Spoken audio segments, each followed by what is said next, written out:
It's just loading. We're good.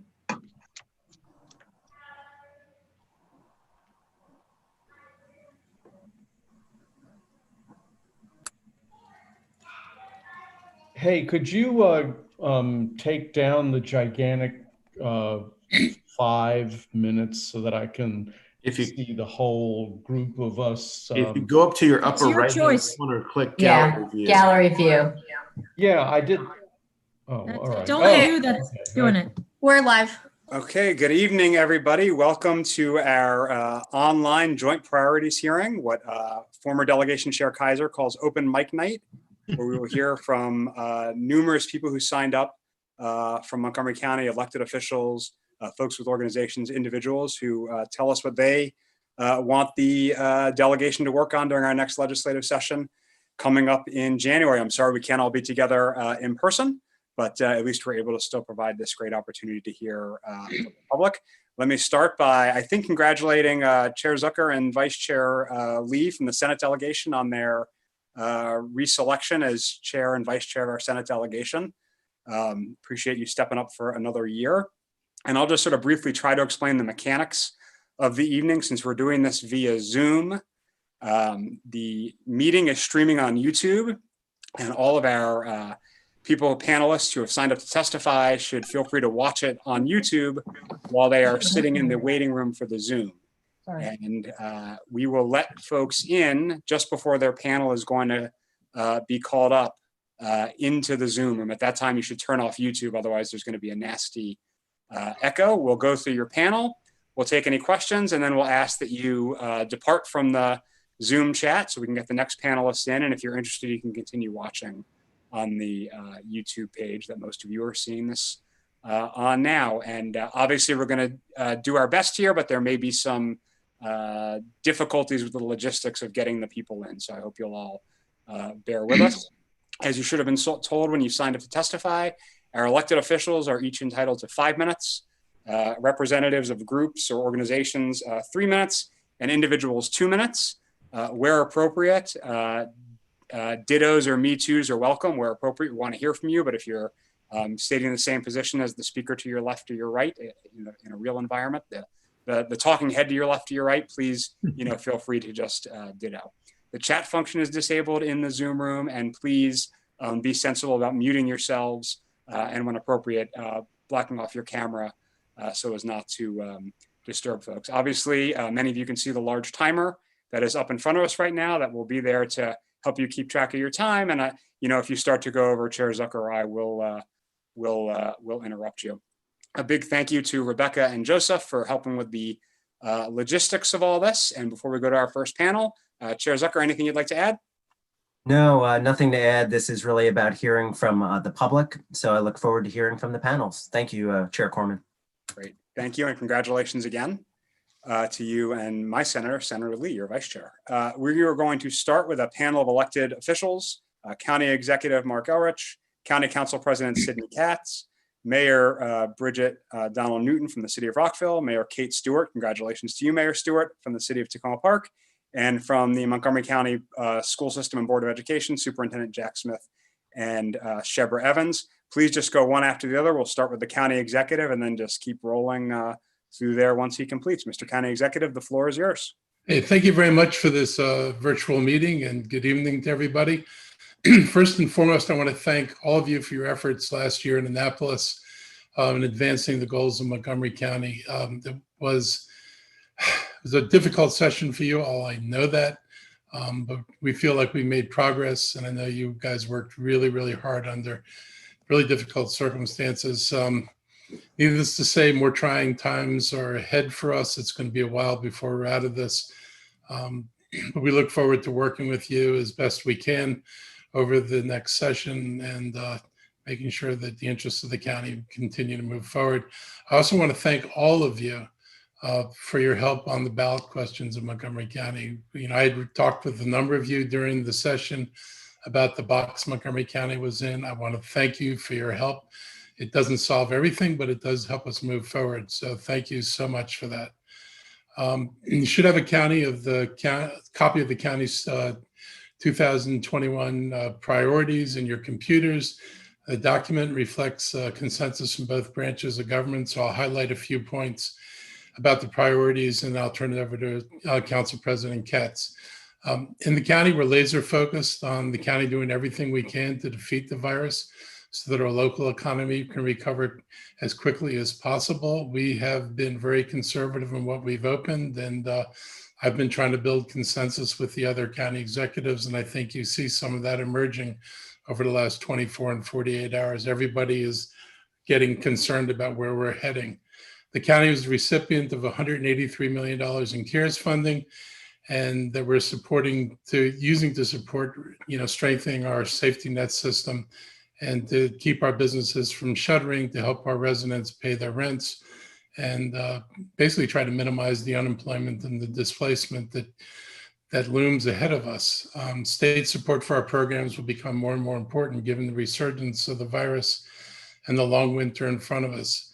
We're also going into unknown territory that we're having to chart. Revenue projections are based on historical trends. There is no history for this. And so we are looking very closely at the numbers.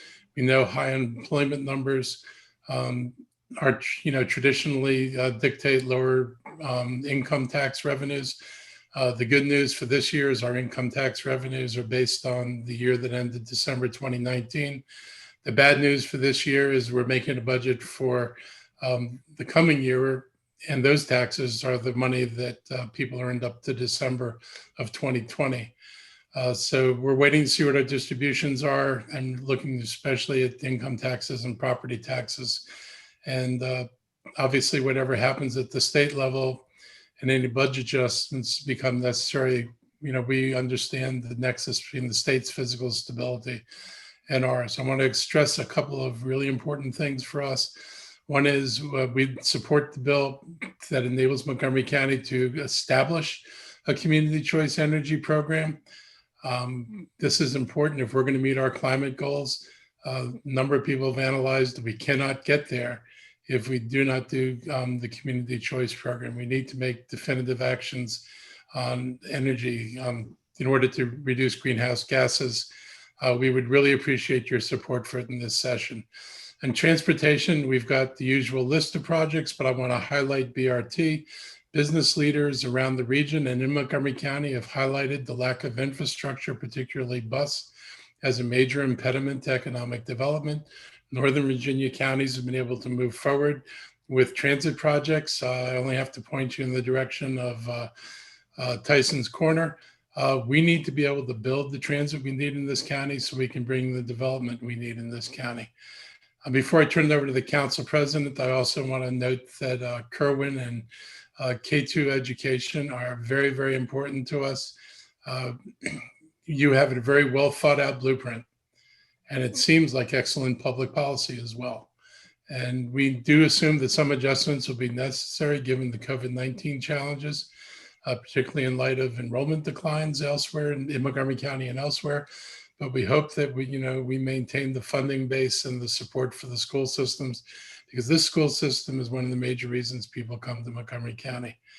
And every day, it's more and more critical that inequities in learning get addressed. COVID has laid bare many of these inequities in our society. Montgomery County is no exception. And so we would look for maximum support for education. And with that, I will stop and I will turn it over to Sydney. Thank you very much, Mark. And good evening, Chairs Zucker and Chair Corman, and a virtual good evening to all. It's good to be with you. And on behalf of the council, we look forward to working with you during the upcoming session. I think it's more important than ever that we stay in close contact to make sure that collectively we are doing everything we can during these unprecedented times to support our constituents. We all represent the same people, and right now the needs are great. I think we've set a new standard over the summer and fall for good communications, which we're very much appreciative, and hope we will continue since our challenges are far from behind us. I'm going to pick up where Mark left off and just touch on the priority that we've placed on the list about the environment. The council has been active for a long time on plans to reduce greenhouse gas emissions.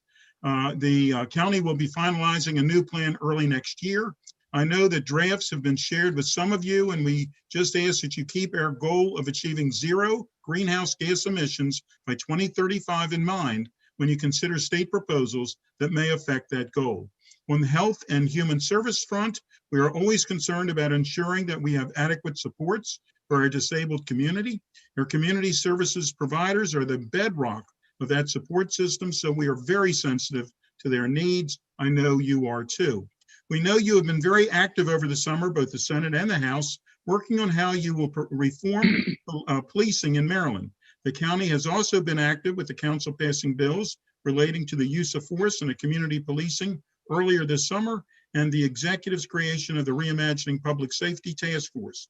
I believe that we are all on the same page here, and we urge you to support state legislation that strengthens the public safety mission of policing through greater transparency and accountability, including reforming the Law Enforcement Bill of Rights. We also urge you to consider at the state level what other types of resources could best support public safety functions, including expanding support for mental health. If we weren't already aware, the pandemic has created even greater focus on how critical having access to broadband is for students who must learn virtually, for people that are working from their homes, for those who live in rural areas that would like to have access to information in real time, like those that live in urban areas. Our current system of deployment, however, is largely market-based driven or based on the ability to pay, even though it is deemed in today's world a basic necessity. Please, with a sense of urgency, support all state initiatives and help facilitate any local initiatives to address this void. Finally, a note about local authority. As you know, the state has delegated broad home rule authority to charter counties, and the county regularly exercises this authority to address matters of importance to our community that are not addressed or are not addressed or are addressed differently at the state level. Each session, the General Assembly considers legislative proposals that seek to preempt or expand this home rule authority. In recent years, the delegation helped to ensure that final legislation in the following areas did not preempt the county's authority to enact or enforce broader or more protective laws: sale and use of pesticides in 2016, paid sick leave in 2018, the minimum wage in 2019, electronic smoking devices in 2020, and licensing of electricians in 2020. The delegation also helped to expand the county's authority in a number of areas, including, for example, the categories of individuals and entities who are eligible for certain property tax credits. This year, the county is asking for your continued support in avoiding preemption in critical areas, as well as your support for legislation that would increase the county's flexibility to raise revenue by providing more local control over property tax classifications and local income tax brackets. Again, thank you for this opportunity, and we look forward to working with you closely as the 21 session unfolds. Please note I came in under time budget. Thank you very much. Thank you, Mayor Newton. I'm not sure you're on when we went through the order, so you are up now.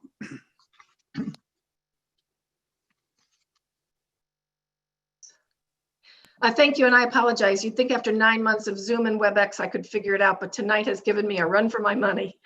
Good evening, everyone. I'm Bridget Donald Newton, Mayor of the City of Rockville, and I thank you all for this opportunity. On behalf of the City of Rockville, I'm here to request support for Rockville's 2021 legislative priorities. We ask that you advocate in support of educational needs across the spectrum by prioritizing engagement in all aspects of educational policy, from birth through community college, including childcare, in order to secure additional state funding for capital and operating needs. The pandemic, recession, and increased service pressures have caused education providers to struggle, and state financial support is essential. We ask that you advocate to protect Rockville homes, businesses, and infrastructure in 9 of our city neighborhoods from being taken in the I-270, I-495 managed lanes study. The DEIS is severely flawed, and the City of Rockville supports the only rational alternative in compliance with the National Environmental Policy Act, the no-build alternative. Additionally, the state legislature should continue to press the administration to demonstrate how this massive P3 project will be financially viable. We ask that you advocate to ensure that the SHA lives up to its commitment to build the West End Park Noise Barrier Project, which will protect homes north of the I-270 Maryland 28 interchange, and for sound walls to be erected in other impacted Rockville neighborhoods.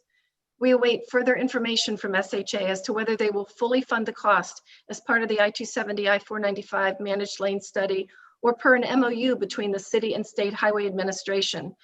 Rockville has committed more than $2 million in our CIP to fund 20% of the project design and construction, and the MOU agreement calls for SHA to fund the remainder 80%.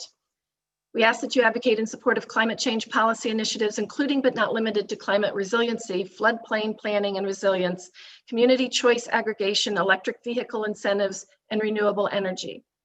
We ask that you advocate for increased funding for senior transportation services, recreation and wellness programming, senior programming in Rockville neighborhoods, aging in place and villages, and outreach to increase awareness of Rockville senior programs. To advocate for the establishment of an independent redistricting commission after each decennial census with equal membership from political parties and voters not affiliated with the two major parties. Rockville requests your support for a legislative bond initiative in the amount of $200,000 for the Israel Park Shelter Replacement Project in Lincoln Park to construct a new shelter, ADA compliant bathrooms, ADA accessible paths, a storage area, and a covered picnic area. Please endorse the 2021 Maryland Municipal League and Rockville priority to reserve full and permanent restoration of municipal highway user revenues beginning in FY25. Municipal HUR is funded at 85% of pre-recession level funding from FY20 through 24. In closing, it's been a pleasure to address you, and the mayor and council look forward to partnering with you all in Annapolis or here in Montgomery County to advance yours and our state legislative priorities. And I thank you all for your time and all the effort that you give. Thank you. Great. Thank you. Good evening, everyone. Hi, I'm Kate Stewart, the mayor in Tacoma Park, and I'm glad to be here with all of you. First, as my colleagues have stated, I want to say thank you for all the work that you have been doing, especially at this difficult time. A year ago, the city of Tacoma Park presented its priorities to you. And at that time, we talked about mitigating the impacts of the Purple Line, supporting state highway improvements along New Hampshire Avenue, improving pedestrian safety, and supporting building community resilience and mitigating the impacts of climate change. These all stay priorities for our city, but little did we know and imagine at that time that we would be facing the pandemic we are now, and that the health of our community and the economic impacts that is happening is exacerbating these problems for us. So this year we come to you and ask you to prioritize 4 things for the city of Tacoma Park. The first is help with small businesses and renters. As Delegate Janelle Wilkins and other members of the D20 delegation team know, and I know all of you know as well, $2 million was designated by the Maryland General Assembly last year to help small businesses along the Purple Line. And that money is staying untouched while the businesses need the funds more than ever because of the financial hits, not just because of the Purple Line, but now because of the pandemic. We thank you for your leadership on having these funds designated and your ongoing push to have Governor Hogan release these funds. We will continue to work with you to get the funds for the businesses that need them. And we ask that you continue to look out for the businesses, not only along the Purple Line route, but all of those that are now struggling to survive because of the impact of the pandemic. As you're looking at programs to help these small businesses, we ask that you look at programs that do not require relationships with banks right now or significant legal review, as these stand as barriers, especially to our smaller businesses. In addition, we need to help renters, and we continue to support Delegate Wilkins' Stable Homes Act. Right now, ever more so, is a priority to protect against evictions. Our second priority, and I'll do a ditto here to the county executive and to Mayor Newton on community choice energy. We supported this last year and we continue to support it. As the county executive stated, for all of us to meet our greenhouse gas emission reductions that we set for ourselves, we need community choice energy, and it is a top priority for us in the city. Our third area priority is reimagining public safety, and in particular, addressing community mental health needs. As Councilmember Katz talked about, we really need to be thinking about how we're prioritizing mental health needs in our communities right now. I thank Senator Smith for his leadership on holding the hearings this summer and addressing the problems with the Law Enforcement Officers' Bill of Rights and moving forward with other reforms in policing. And I ask that we really prioritize and look at how we're addressing mental health as we make these changes. Finally, the last area, not less important than the others, is financial assistance and flexibility for municipalities. The first is financial assistance. I know we are all saying this, but the pandemic and its impacts are really hitting our communities hard. And there are only certain ways that municipalities may raise revenue, and we need more flexibility. So we ask that as you're looking at different programs during the session, we appreciate any assistance that you can give the city and looking at any mechanisms and grant opportunities to make sure that municipalities are also eligible for these programs. And then the final area that we want to just remind you all of is the tax duplication issue in Montgomery County that impacts the city of Tacoma Park and other municipalities.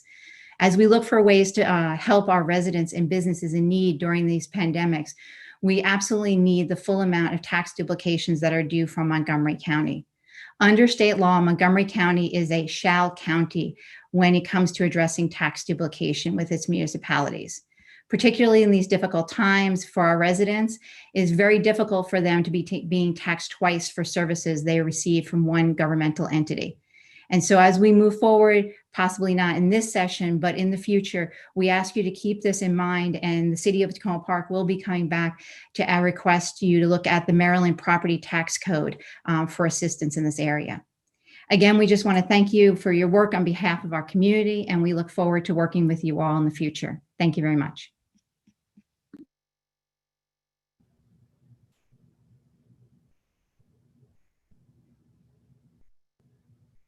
Go ahead, Ms. Evans, and congratulations to you as well. Thank you. Thank you. I was waiting for the time to start, but I'll go ahead and start. Thank you so much for allowing me to be here today to talk about the issues that are important to Montgomery County Public Schools. For the record, I am Shirley Evans, the president of the Montgomery County Board of Education, and I am here today with Superintendent Dr. Smith on behalf of my colleagues, the students, and all the families of Montgomery County Public Schools. I'd be remiss if I didn't also mention the great relationship that we have with you all. We want to continue that collaboration, so just thank you for just always being so gracious to our school system here in Montgomery County. So I want to bring forward 3 areas that the board is concerned about or just want to make you aware of, and that's the fiscal constraints due to COVID-19, further funding for public schools, and then the Kerwin bill. So as many of you know, COVID-19 has really hit the public school systems hard across the nation.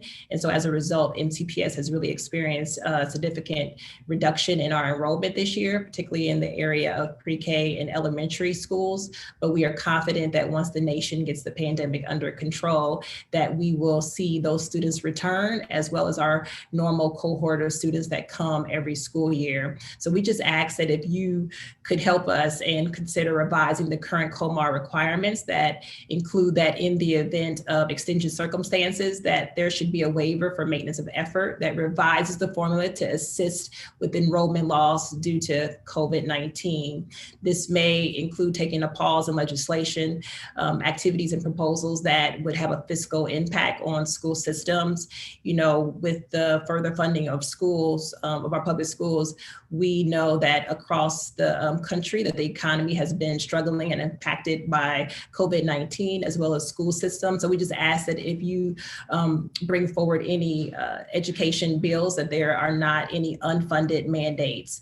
We just really ask for you to give that strong consideration to us. And then we also ask that along with the gambling proceeds, and that includes sports betting, that is directed towards public education at the rates that were promised. Around the Kerwin bill, we know you worked really hard. We thank you. We ask that you bring that forward again, this legislation up in an upcoming session. We were particularly supportive of the professionalizing and incentivizing of the teacher career pathway, but we just want you to go back and think about, you know, equitable compensation. We have more than just our teachers that provide, you know, a quality education for all of our system, for all of our students in our school system, and we want them to be considered as we think about the compensation for our students. So I'm not going to take up a lot of time. I want Dr. Smith to be able to talk as well, but I just really want to thank you all for the opportunity to come and speak before you. Not only am I proud to be the president president on Montgomery County Board, but I am proud to be a mother of 2 MCPS students and just proud to be a citizen here in Montgomery County under your all's leadership. So at this time, I will turn it over to Dr. Smith for the last 2 minutes.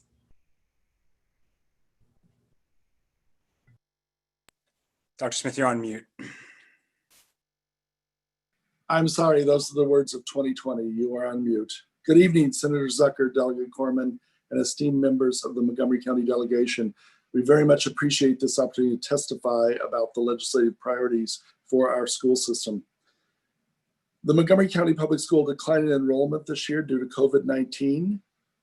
On September 30th, our legal count date was over 2,700 K through 12 students. As of this week, it's more than 4,900 students.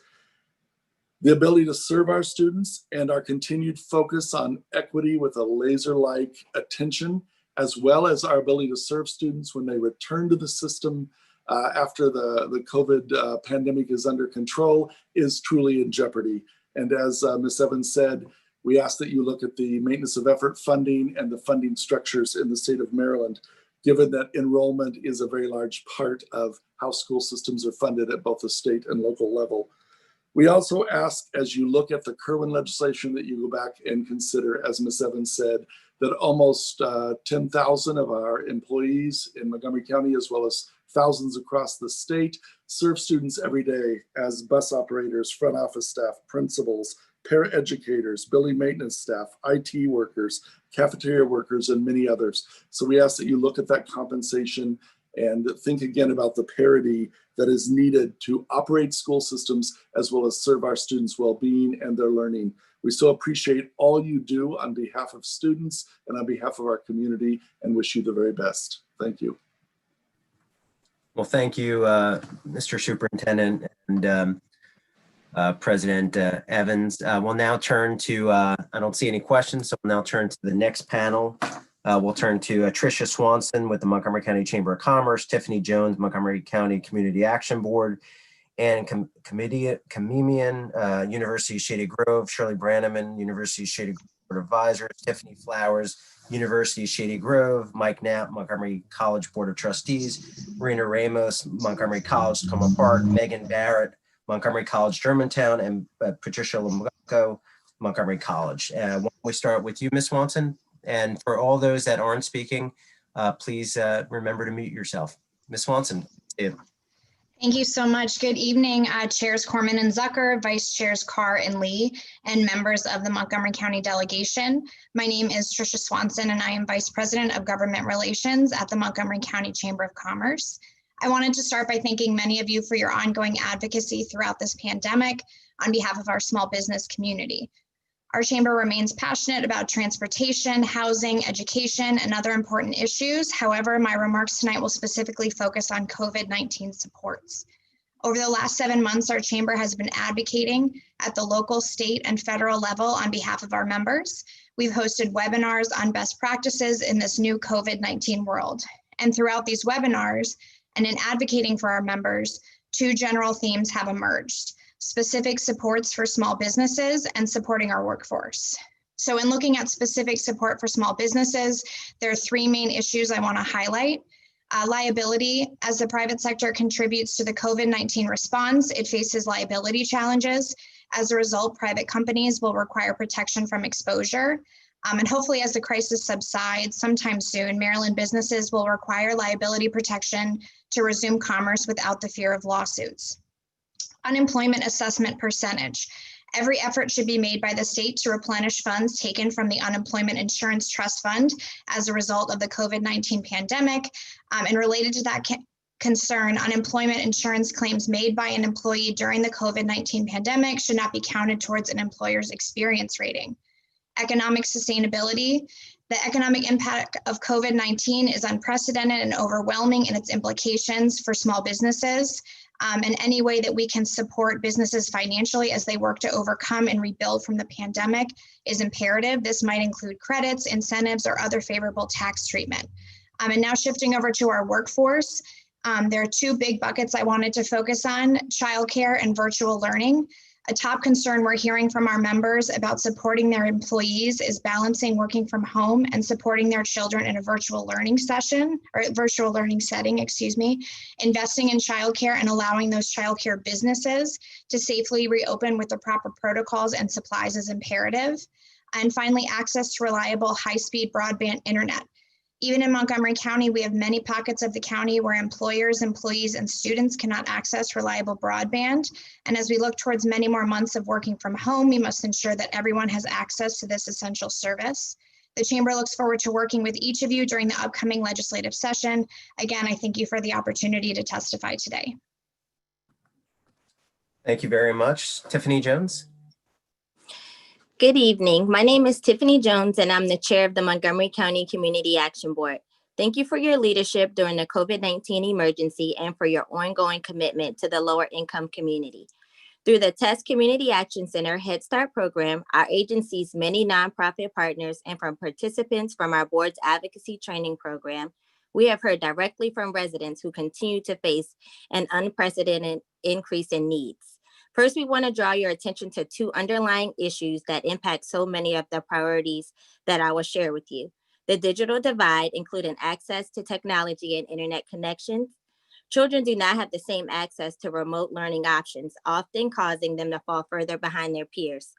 Adults in the home cannot access online applications for employment, food assistance programs, rental assistance, and other services. We strongly recommend expanding universal Wi-Fi and providing financial support to programs that offer computers to those who cannot afford them. Second, racial equity. African American and Hispanic community members were disproportionately impacted by all of the issues highlighted in our testimony, even before the COVID-19 pandemic. We use an equity lens in all of our decision-making and encourage the delegation to do the same. We strongly believe that the legislature is in a position to bring about real systemic change and address some of the deep-seated racial inequities in our state. Some of our priorities are housing and utility expenses, and we applaud the state leadership for placing moratoriums on evictions and utility shutoffs during the pandemic. We strongly recommend expansion of supports to help renters and homeowners pay arrearages so that we are not faced with a flood of evictions when current protections end. Early childhood education. As the governing body for Head Start, early childhood education has been a long-standing priority for our board. During the pandemic, we have heard numerous concerns from childcare providers who have had to close and remain closed due to restrictions.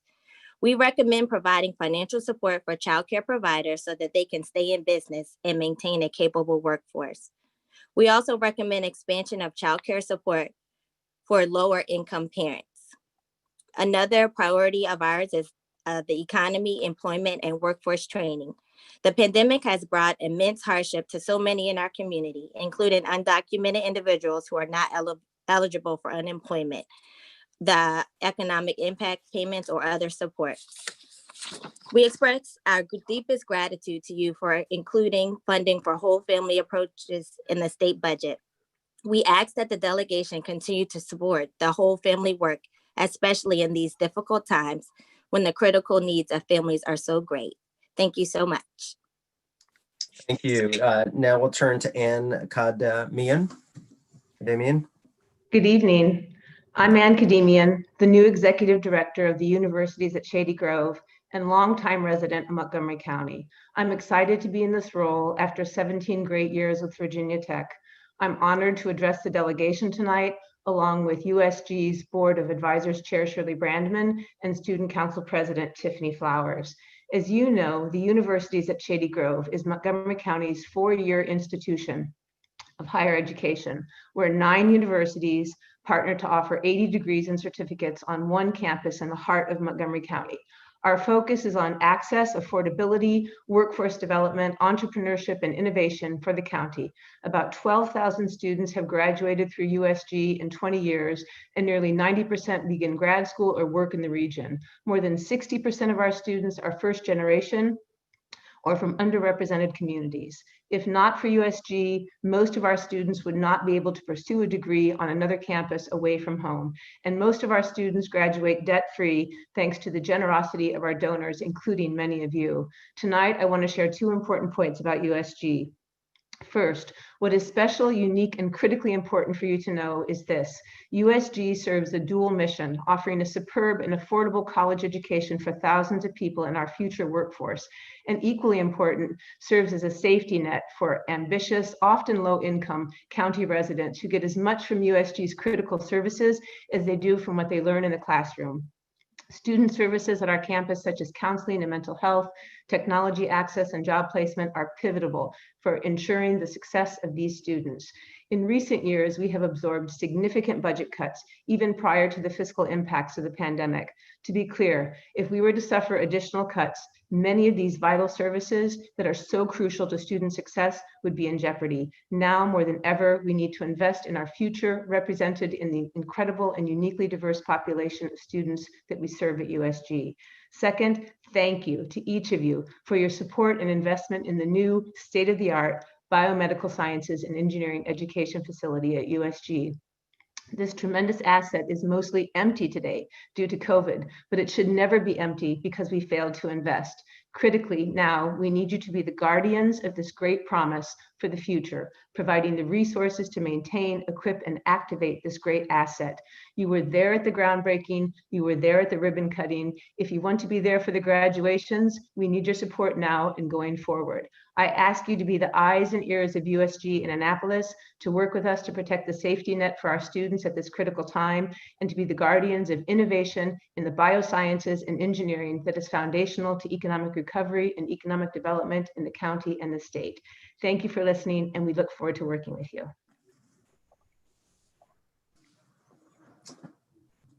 Thank you. Shirley Brandt. Good evening. I'm Shirley Brandt, proud chair of the USG Board of Advisors. USG is at a crossroads. After years of offering the most affordable access to a baccalaureate degree to the most underserved students in our county, we must now urgently and permanently ensure USG's sustainability.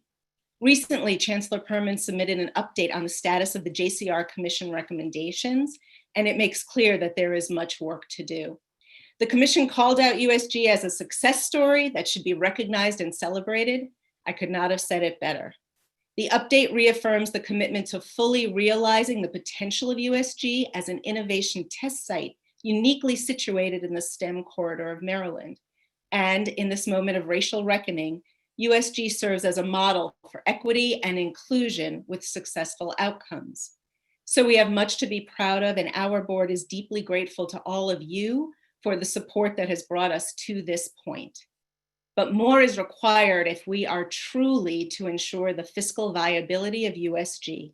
Only 2 of the Commission's 33 recommendations have been fully completed, and of those remaining, none is more important or more mission critical than the development of a sustainable fiscal model for USG that creates incentives for workable partnerships within USM, that is predictable, that can more effectively support student success and eliminate barriers to program and growth enrollment.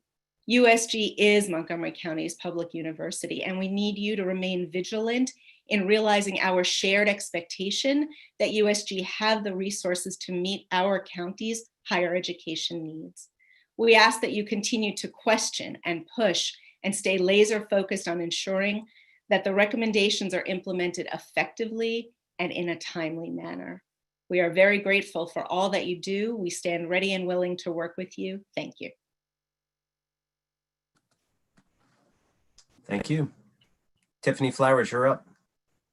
Senators and delegates, thank you for the opportunity to testify this evening. My name is Tiffany Flowers, and I am a senior in the Elementary Special Education Program at Towson University at the University of Shady Grove in Rockville. As this year's Student Council President, I am honored to represent my fellow students from 9 different universities. As one of 5 children, I am also looking forward to be the first in my family to earn a bachelor's degree. I am completing this degree as a married, non-traditional age student whose husband is currently serving overseas in the United States Army. I am also a mother of 2 children who are busy doing their schooling remotely, all while I complete my student teaching at Little Bennett Elementary in Clarksburg. Like so many students who attend USG, I started at community college, Frederick Community College in my case. I graduated with an Associate of Arts in Teaching and knew that I wanted to go on to Towson to earn a bachelor's degree. I knew that commuting to Baltimore each day would be difficult. Therefore, I was thrilled when I found out my program was offered closer to home at USG, a community campus with small class sizes, great student services, and student teaching opportunities at MCPS. During my first semester at USG, I joined the Student Ambassador Program. Working as an ambassador gave me the confidence I needed to try other leadership opportunities at USG, which led me to run for and to be elected by my peers as the Student Council President. At USG, the Student Council and I have worked diligently to bring awareness to systemic racism and on addressing students' needs due to the impact of COVID-19. I have also started a women's empowerment group called Girls on Fire. My career goal after graduation is to get my master's in educational leadership and eventually become a high school principal. I want students from all backgrounds to know that no matter how their story began, they too can accomplish their goals and change the future. I tell you all this because I hope you can see through my story that USG is a special place that allows every student to succeed. We know these are trying times and budgets will be tight, but it's more important now than ever to protect funding for education. That includes not only the K-12 students I am teaching, but also students into higher education, who like me will soon become a critical part of the workforce and future. Thank you. Thank you, Mike Knapp. Thank you very much, Chairman Zucker and Chair Corman and members of the delegation. Thank you very much for the opportunity to be with you this evening. My name is Mike Knapp. I'm the CEO of SkillSmart and Chair of the Montgomery College Board of Trustees. It's my job to come before you this evening and ask for what we need, but I ask you to pay particular attention to the three students who are going to follow me this evening because they're the folks who represent the future of our community and the reasons that we all do what we do. Matching skilled workers to in-demand jobs has never been more important. This pandemic economy has left too many residents out of work, while certain industry sectors like life sciences cannot find enough qualified workers. Community colleges were made for moments like these and to help communities rebound, and MC is ready. We're ready to unlock doors to jobs in cloud computing and cybersecurity, to launch boot camp training programs in biomanufacturing as local companies ramp up activity. We're ready to upskill the unemployed to get them back to work. And how do I know that MC is ready? Companies like Lockheed Martin, Amazon Web Services, Infosys tell us that we are. They're just a few of the local employers who are putting MC graduates to work right now. Graduates like Shruti Mistry, who is now a biomedical engineer at FDA, and John Johnson at the National Institutes of Health. They know MC is ready. Alternatively, you can ask Angela Graham, CEO of Quality Biologics, who's working with our faculty to launch a biomanufacturing boot camp to retool workers and close skills gaps in our industry sector. You know that in both good times and challenging times, MC works for Montgomery County and Maryland. We're agile and adapt to the needs of our community. That's why we retooled our curriculum and created a cloud computing degree to meet employer needs. It's why we just negotiated a partnership with the SANS Institute, the world's leading provider of applied information security education, to offer more pathways to good paying jobs in cyber. That's why we collaborate with BioTrek to offer hands-on laboratory training workshops for residents with advanced degrees. They get the new skills they need to stay competitive in the DMV region, and the biotech industry gets the talent it needs to grow. So how can you help? First, please stand behind the CADE formula and send MC the state aid we need to keep tuition affordable. Push for better access to the Promise Scholarship Program so more residents can achieve their promise. Lead efforts to make transfer seamless for our graduates to enable more Raptors to earn their baccalaureate degrees. And finally, please obtain the $4.5 million, the state's share of the total $9 million needed for the furniture and equipment for the Catherine and Isaiah Leggett building to ensure equity and delivery of 21st century post-secondary math and science programs in the Down County.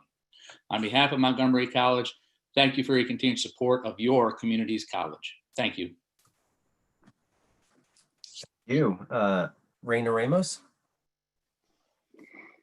Good evening, members of the Montgomery College delegation. My name is Rayna Ramos, and I am an international studies major and a student senator at the Montgomery College Tacoma Park Silver Spring campus. I'm here to thank you for your support on Montgomery College and to ask for your continued support of state aid to help MC keep tuition affordable. As an MC student representative, I know that affordability has always been important. Before the pandemic, being able to afford college was challenging. Today, with all the issues brought on by COVID, affording college seems overwhelming. Affordability is more important than ever. My life is similar to many students I represent. Before the pandemic, I was working part-time job, working 40 hours a week at 2 different jobs. I live with my mom and my little sister and help pay many household bills. I have federal financial aid with a Pell Grant, which helps me pay part of my tuition, but I must pay the difference not covered by my Pell Grant. When the pandemic hit, I lost both of my jobs, like so many MC students. My family of 3 rented out 2 rooms in our home to help cover expenses. Now we have 10 people living under a roof. I found some temporary jobs, but nothing permanent. I was fortunate to have saved up a little money to help cover my tuition this year. But if I don't find more work, I may have to drop out next year. With less income, I won't be able to afford to continue my studies and will have to put my dreams of working in public service on hold. My story is like the story of many MC students who are struggling during that pandemic. Many have lost a job, need to pay bills like rent and grocery. Many lack strong internet service, needing to attend virtual classes. Many have struggled with taking online classes while also taking care of the kids who are home right now, and much more. All of these issues led to worries that students like me won't be able to attend and finish college. I also want to thank you for your support to the Leggett Math and Science building on the Tacoma Park campus. We cannot wait for the modern building. Please continue to support funding for this project that means so much to the students on this campus. Thank you. Thank you. Megan Barrett. Good evening, and thank you for the opportunity to speak with you tonight. My name is Megan Barrett. I'm a Montgomery College student, president of the Germantown Campus Student Senate, and secretary of the college-wide Student Council. Thank you for your support for MC and the state aid needed to keep MC affordable for students like me. I am here to ask for your help to give students seamless transfer, because it will help save money for students, and it will make it easier to transfer and earn a bachelor's degree. As a lifelong resident of Olney, I am thrilled to be able to attend MC so I can live at home while earning my degree in education. After I complete my MC degree, I plan to earn a bachelor's degree so I can be an elementary school teacher right here in the Montgomery County Public School System. As I prepare to graduate in May of 2021, I am right in the middle of thinking about transferring. The transfer process can be overwhelming. Students must find out if there is a transfer agreement between MC and the institution they wish to transfer to. It is challenging to figure out if you have taken all of the correct courses. Seamless transfer saves students money. It ensures money is not wasted on courses that won't transfer to a four-year institution or must be retaken after transfer. For example, University of Maryland requires that I take History 200 or 201. I took History 201, but later learned that UMD favors the 200 class and may require me to retake that course when I transfer, which would be much more expensive than at MC. So I added History 200 to my schedule this semester in hopes that my credits will transfer. I have paid for an additional class that may or may not have been needed. Seamless transfer reduces time for students to complete a degree. When a student has to retake courses at their transfer institution, it eats up time that they could have been taking new classes. This is a huge barrier for students. Students like me want to get through college quickly so we can begin work, and I want to become a teacher sooner rather than later. Seamless transfer will help students keep on their path towards earning a degree. It can be discouraging to have paid for classes at MC, earned an associate's degree, but only transfer as a sophomore due to the loss of credits. Thank you. Thank you. And this panel is going to be very nice to you since you're only in one of our constituents. So thank you for being here. And with that, we'll turn to Patricia. Hello. You're on, please. Okay. Yeah. Good evening, members of the Montgomery delegation, and thank you for allowing me to testify tonight. My name is Patricia Labonko. I'm a Montgomery College student majoring in business and president of the Rockville Campus Student Senate and a Gaithersburg resident. I plan to become accountant with my own business in Montgomery County in the future. Thank you for your great support of MC and providing the state aid that helps keep MC more affordable for students. I'm here tonight to ask for your support of restoring the funding for the Maryland Promise Scholarship. The scholarship can change the lives of students who cannot afford to pay for college. With this pandemic and all of the difficult issues it has caused, this scholarship is now more essential than ever. During this pandemic, MC students are facing extremely difficult problems. Many have lost their jobs, so they can't pay for their bills or buy groceries, much less pay for school. Many have to pay more of their family bills because their parents or other family members are now unemployed. Many students who still have jobs and work as essential workers, this has been more stressful for them because they have to work to pay their bills while simultaneously being worried about their safety. Students are facing all these problems and more, all while trying to earn a degree so they could reach their dreams. But paying for college is not easy, and I know that many MC students, including myself, who could not be able to attend if they did not have a scholarship. With the added issues from COVID, it'd be impossible for many to afford college without help like the Promise Scholarship. Please restore the funding for the Promise Scholarship so that more students, especially during this pandemic, can earn a degree. There are thousands of students that are on the Promise waitlist who could be enrolled right now, attending college so they can have a brighter future. Also, please tell students sooner whether or not they have received the Promise Scholarship, as some students just do not hear in time in order to make enrollment decisions. If a student doesn't know they have a scholarship in time, they just don't enroll. And please also change the income verification requirements. With so many students and families having lost their jobs due to COVID, students need the Promise Scholarship income verification requirement to be a little bit more flexible because their income is reduced. Finally, please make it easier for Dreamers to also access the Promise Scholarship. I'm here tonight to be the voice of students who cannot attend college without financial assistance, made even harder because of the pandemic. Please restore the funding for the Maryland Promise Scholarship so that more students like myself can afford to attend college, earn their degree, and then reach their dreams. Thank you. Thank you to that panel, particularly the students. I do not see any questions. So Yes, sorry, Mr. Chairman. I'm sorry, Senator Kagan. Thank you. Thank you, Mr. Chairman or Mr. Chairman. First off, on behalf of the whole delegation, I'm sure I can speak for all 32 of us. We are so grateful to universities at Shady Grove and to Montgomery College for the tremendous job that they do in educating our future. And I just want to make sure, I feel like I say this every year, many of us or most of us do have legislative scholarships. And a lot of people are not aware of it. And especially in the midst of a pandemic where a parent or guardian might have lost a job or income may be affected, please make sure you reach out to us. Please make sure you look at our websites and find those opportunities. Make sure you hit the deadlines and submit a thoughtful, comprehensive application because we want to help you succeed. Thank you very much. Thank you, Senator, and thank you again to that panel and the students. I'll now call up the next panel. Just a reminder, in the order I call you in, just keep rolling through after the person in front of you speaks. Paul Geller, Mitchelltropin, Laura Stewart, Aaron Dow, and I apologize if I butchered your last name, William Walsh, and Allison Bennett. And so, Mr. Geller, please go ahead. Good evening, everyone. As you all well know, we passed a sports and events betting initiative about a week and a half ago. Seems like in some respects it was about 5 years ago, but it was just recently. And I know for a while we've been talking about the Kerwin Commission recommendations. And realistically, because the Kerwin Commission recommendations are such a heavy financial lift in the midst of a very grave financial situation, I implore you as nicely and firmly as I possibly can to please consider that this new ballot initiative that was just approved be fully funded. Each of the past 3 ballot initiatives that Maryland voters have agreed to in 2008 for video lottery terminals, in 2012 for casino table games, and now in 2020 for sports and event betting, have each stated clearly that the primary purpose is to raise revenue for education. Now, I ask you, and as my prior speakers did such an eloquent job of, I want to make sure that all of our students who are graduating from MCPS and all of our public schools across the state are well prepared for college and career. We need to get as much revenue as possible from what I consider to be very detrimental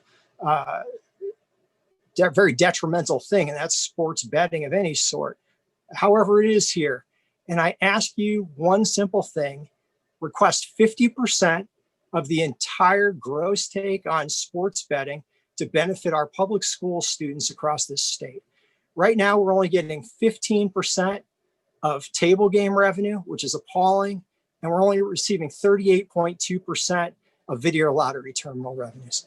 I thank you very much for your time and your service, and all the best to you in the coming months.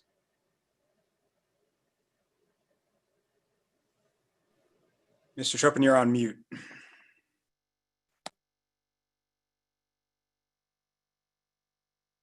That's better. Good evening. My name is Mitchelltropin. I'm Executive Vice President of SEIU Local 500. I'm also an adjunct professor at Montgomery College, where adjuncts enjoy a union with Local 500. Currently, Montgomery College is the only community college in Maryland that has a union for its adjunct faculty. It's time for that to change, which is why I'm here today asking this delegation to vigorously support passage of legislation that would enable both faculty and staff at Maryland's other community colleges to enjoy the same collective bargaining rights that I enjoy and that other state employees enjoy. Many of you may remember that a collective bargaining bill for community colleges was passed a few years ago. At the time, the House showed its support for workers' rights by passing that bill, but that measure was held up in the Senate. The good news is we have a path forward, but we need each and every one of you to support and champion our bill this year. In a coalition, SEIU Local 500, MSEA, AFSCME, and thousands of faculty, advocates, and staff are working closely with the leadership of the House of Delegates and the Senate to work a path forward. We are confident we are close to an agreement which will open the door to faculty and staff to decide for themselves whether they want to have a union at their college, a right already guaranteed to a majority of Maryland workers. But I'm testifying here tonight because we need your support. It is imperative that the bill be passed quickly and with a commanding majority that could survive a veto by Governor Hogan. Our state's community colleges are central to Maryland's post-COVID-19 economic recovery and the hardworking people who will be retraining students for the new economy and maintaining our campuses. Those people need a seat at the bargaining table with their college administrators. Our ability to collectively bargain is key to maintaining strong health and safety standards on campuses around the state. And just as urgently, faculty and staff need a voice at the bargaining table to improve community colleges' ability to rapidly respond to the evolving needs of students as this national crisis continues. As we often say, our working conditions are our students' learning conditions. We need to bargain collectively so these conditions can be as fruitful as possible for student learning and economic recovery. Simply put, this is about Marylanders being denied their rights as Marylanders. We must fix this injustice now. Thank you very much for your consideration. Good evening. My name is Laura Stewart, Vice President of Advocacy for MCC-PTA, and I am speaking on behalf of 193 PTAs today.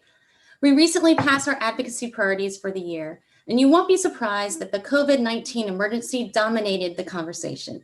Even though that is the case, many issues that have surfaced existed long before this crisis. We need to keep that in mind and keep focused on the long-term goals for our county and state when it comes to educating our children. The first order of business should be overturning the veto of the blueprint for Maryland's future. This is essential to Montgomery County so that we may provide an equitable education to all students, no matter their zip code. In order to recover from the learning loss, which has hit some communities more than others, we will need the blueprint resources for mental health services, more tutoring support, more teachers, expanded pre-K, and to help deliver a challenging, culturally relevant curriculum. The Montgomery County BOE has recently approved an anti-racism audit of MCPS.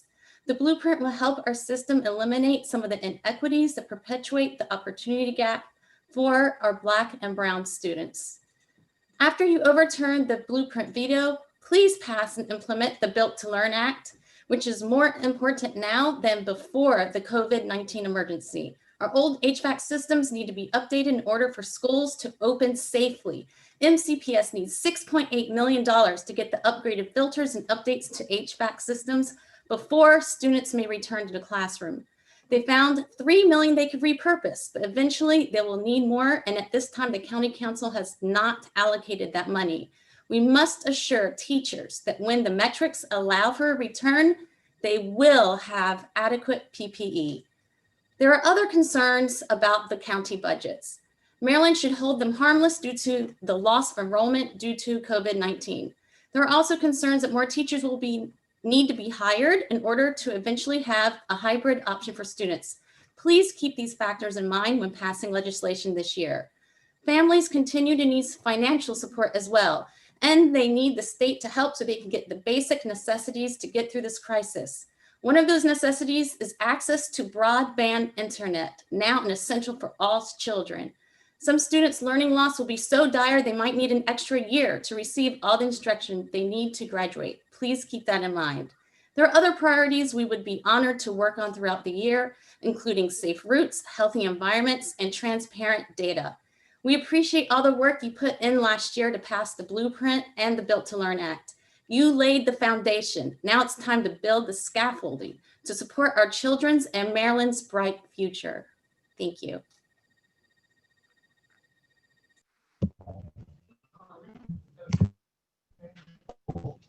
Honorable Senators and Delegates, thank you very much for the opportunity to testify before you today. My name is Aaron Tiao, and I'm the founder and co-president of Students to End Poverty, or STEP. We're an anti-poverty organization that both lobbies for legislation to help those in need and provides service opportunities for students to give back to their community. I'm here before you to offer a student's perspective on the inequities in our school system and to advocate for the Blueprint for Maryland's Future, or the Kerwin Bill. I'm currently a sophomore at Bethesda Chevy Chase High School, and I want to give you some insight into what my educational experience is like. At the tip of my fingers, I have access to guidance counselors, preparatory ACT and SAT courses, up-to-date textbooks, tutors, booster classes, help before and after school, personal laptops, and so much more. I have abundant resources and opportunities by virtue of the school that I attend, but unfortunately, my situation is not replicated in many other parts of Maryland. While I am prepared for the upcoming school year because of booster classes provided to me over the summer, according to a Wallace Foundation study, low-income students fall behind during this time because these classes are not available to them. While I go to various extracurricular activities after school, according to an article by the Gardner Center at Stanford, low-income students are 3 times less likely to do the same, significantly lowering their chances of going to college. And while I lay awake at night thinking about what my college experience will be like, according to the National Center for Education Statistics, only about 16% of low-income college students actually graduate. I am beyond grateful that I'm blessed to have all these resources and opportunities, but I cannot stand idly by while my peers in other schools do not have the same educational experience simply because of where they live. By passing the Blueprint for Maryland's Future, this bill will provide wraparound services to all schools, which will provide students with the necessary social, academic, and behavioral support to get through the school day. It will give middle and high school students access to counselors and advise them on career technical pathway options to provide a cost-effective alternative to college for low-income students.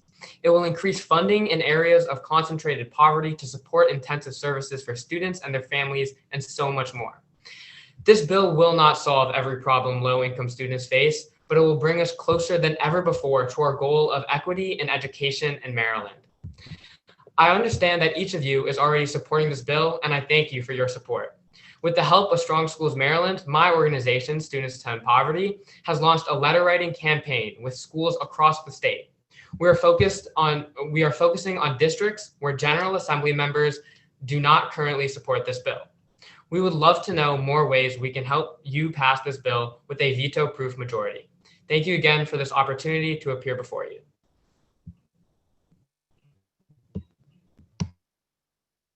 Good evening. I am before you today to ask you to do the job that you have already done once a second time. Pass the Blueprint bill. We need to invest in our future, and that is what this bill does. The opponents of this bill will conjure up images of a corpulent state debt. They will paint with a broad brush a picture of unbridled government waste. We have added now a source for many millions of dollars for the state coffers in the form of sports betting taxation. Maryland voters did this under the guise that we would see expansions of our education system. You have received, in effect, a mandate from the constituency to bring our education system up to scratch. I am aware that many of you support this bill and that the veto by the governor was a shock to your system, and to those representatives I say, fight with every fiber of your being. The economic futures of hundreds of thousands of individuals rest on your shoulders. For those on the fence and those who oppose the bill, I urge you, Lay on the ground the party intrigue, the personal interest you might have, and consider whether or not there is sufficient reason to deny the youth of Maryland the education that we deserve. Thank you. Good evening to all. Good evening to all. My name is Allison Bennett, and I am a 16-year-old junior at Bethesda Chevy Chase High School. I am a representative of STEPS, also known as Students Toward Equitable Public Schools. Students Toward Equitable Public Schools is a Montgomery County-based student-led coalition aimed at promoting a culture of diverse, equitable learning so that all MCPS students can reap the benefits of a world-class education, regardless of where they live or how much money they make. I am here to discuss overriding the Blueprint for Maryland's Future veto. The Blueprint is a landmark multi-billion-dollar bill that would expand pre-K and career technical education programs, increase pay and career opportunities for teachers, increase funds for schools with high concentrations of poverty, and increase the resources for struggling students. It would increase state funding to public schools by $2.6 billion per year by 2030. While Governor Hogan's veto due to the concern over the cost is understandable, we need the Blueprint bill passed now more than ever. The override of this veto will help fund the economy, bring us closer to educational equity, and better support our state educators. Passing this landmark bill will support career and technical education programs, which in turn will benefit the economy. The expansion of CTE proposed by the Blueprint would give thousands of Maryland students job-ready industry certifications upon graduation, helping them immediately rebuild our economy and get well-paying, stable jobs right out of high school. The higher educational attainment that the Blueprint would lead to will give students higher lifetime incomes. Thanks to these improved incomes, the average annual cohort of Maryland students would pay an additional $3.6 billion in state and local taxes, thus improving the economy of Maryland. Passing this landmark bill will also bring the state of Maryland closer to educational equity because it would change the way that Maryland public schools are funded. The current school funding formula was adopted in 2002 and was not designed for today's students or schools. The percentage of Maryland public school students living in poverty has also more than doubled since 1990, from 22% to 45%, putting our statewide student population on the verge of becoming majority low income. Analysts have also found that Maryland spends less on schools serving students in poverty. Passing this landmark bill would close this funding gap. Finally, passing this landmark bill will better support state educators and increase teacher salaries to attract educational talent. Enrollment in higher education teaching programs is plummeting, drawing up the pipeline of new teachers and contributing to an annual teachers shortage in every school system in the state. The Blueprint would increase teacher salaries to bring them on par with similar professions in high-performing states like New Jersey and Massachusetts, as well as increasing time that teachers have to plan, collaborate, and work individually with students. Research has found that these reforms have positive impacts on student achievement and educator recruitment and retention. These changes will positively impact learning outcomes of students in the state of Maryland. The passage of this bill is critical for the state of Maryland. It will benefit students, teachers, and the economy. Please vote in support of overriding Governor Hogan's veto of this landmark bill. Thank you. Thank you very much. Senator Lee, did you have a question? Yeah, I just want to say on behalf of just about all of us here, I'd like to thank Aaron and William and Allison for your remarks here today. They're very inspirational and they're very visionary. And also for all your advocacy work to uplift all students, so give them the opportunity to succeed and do well, and also helping us override the governor's veto on Kerwin. And whatever we can do to help you in your efforts, please do not hesitate to ask us. And thank you so much on behalf of all of us. Thank you, Senator Lee. I don't see any other questions. I will now turn to the next panel, and I'll remind the panelists that I'll call you in the order, and then once the person finishes speaking, the next person can speak. And then I remind anyone that is testifying or has yet to testify, just make sure that you stay muted. So with that, recognize Sally Murick, Lisa Fuller, Marike Friedman, Charlotte Vengren, Sadhana Peteria, Lauren Payne, Mauricio Aviles, and please, let's start with Sally Murick. Okay, thank you. Good evening, senators and delegates of Montgomery County. I am Sally Murick, one of 4 elected vice presidents representing the 2,800 paraeducators of Montgomery County Public Schools, serving on the executive board of SEIU Local 500, which represents the 10,000 supporting service professionals of MCPS and an additional 10,000 professionals in higher education, early childhood providers, and other industries in the metropolitan area. Last year's General Assembly was extraordinary, and we thank you for your flexibility, perseverance, and fortitude to complete the necessary work for the citizens of Maryland under the pressure of a raging pandemic. Preparing for this year's General Assembly will also be different due to COVID-19, and so I have several priorities to place before you. override the governor's veto of the blueprint for Maryland's future, press for additional federal relief funding for Maryland and Montgomery County, and expand the right to collective bargaining for Marylanders, specifically community colleges. The integrity of the blueprint must remain intact. We must continue to keep equity as the focus and not alter the long-term goals of the legislation. The initial grant funding that was received by Montgomery County Public Schools over the past 2 years has provided a positive direct instructional impact for our students in our neediest schools. This and other key components of the blueprint must continue for us to achieve success for all students. We continue to hire diverse and qualified educators, which also includes paraeducators. Paras provide 25% of the daily instruction support to our students under the supervision of certificated teachers. They are the backbone of our special education program. We ensure that our students are ready for college and careers and increase career opportunities. Additional resources must be provided to support the whole child, their families, by providing more counselors, psychologists, and healthcare workers. The jewel in this plan, in my opinion, is the overarching governance and accountability, which must be established for all the other provisions to be successful. I strongly urge you to override the governor's veto.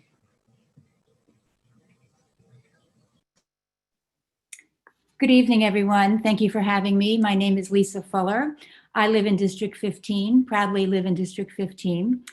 In January 2017, I founded MoCo Women, which is a grassroots organization whose mission is to educate voters. I became involved in Strong Schools Maryland as a team leader in the summer of 2017, after hearing Dr. Curran speak quite passionately about creating a world-class education system for every public school student in our state. For years, as an instructional specialist for MCPS, I supported schools in every one of your school districts, every one of your districts in Montgomery County, from Southlake to Bethesda Elementary to Paint Branch, Gaithersburg Elementary, Gaithersburg Middle School, and Silver Spring International, just to name a few. So I really saw quite the gambit of students and conditions of the schools. It was obvious to me as I traveled to my schools that something had to be done to level the playing field. It wasn't until I heard Dr. Curran that morning that I realized and understood how that could really happen. The implementation of the blueprint for Maryland's future in its entirety will give every student in the state of Maryland the opportunity to be successful citizens of the world. The structure of the blueprint focuses on just that.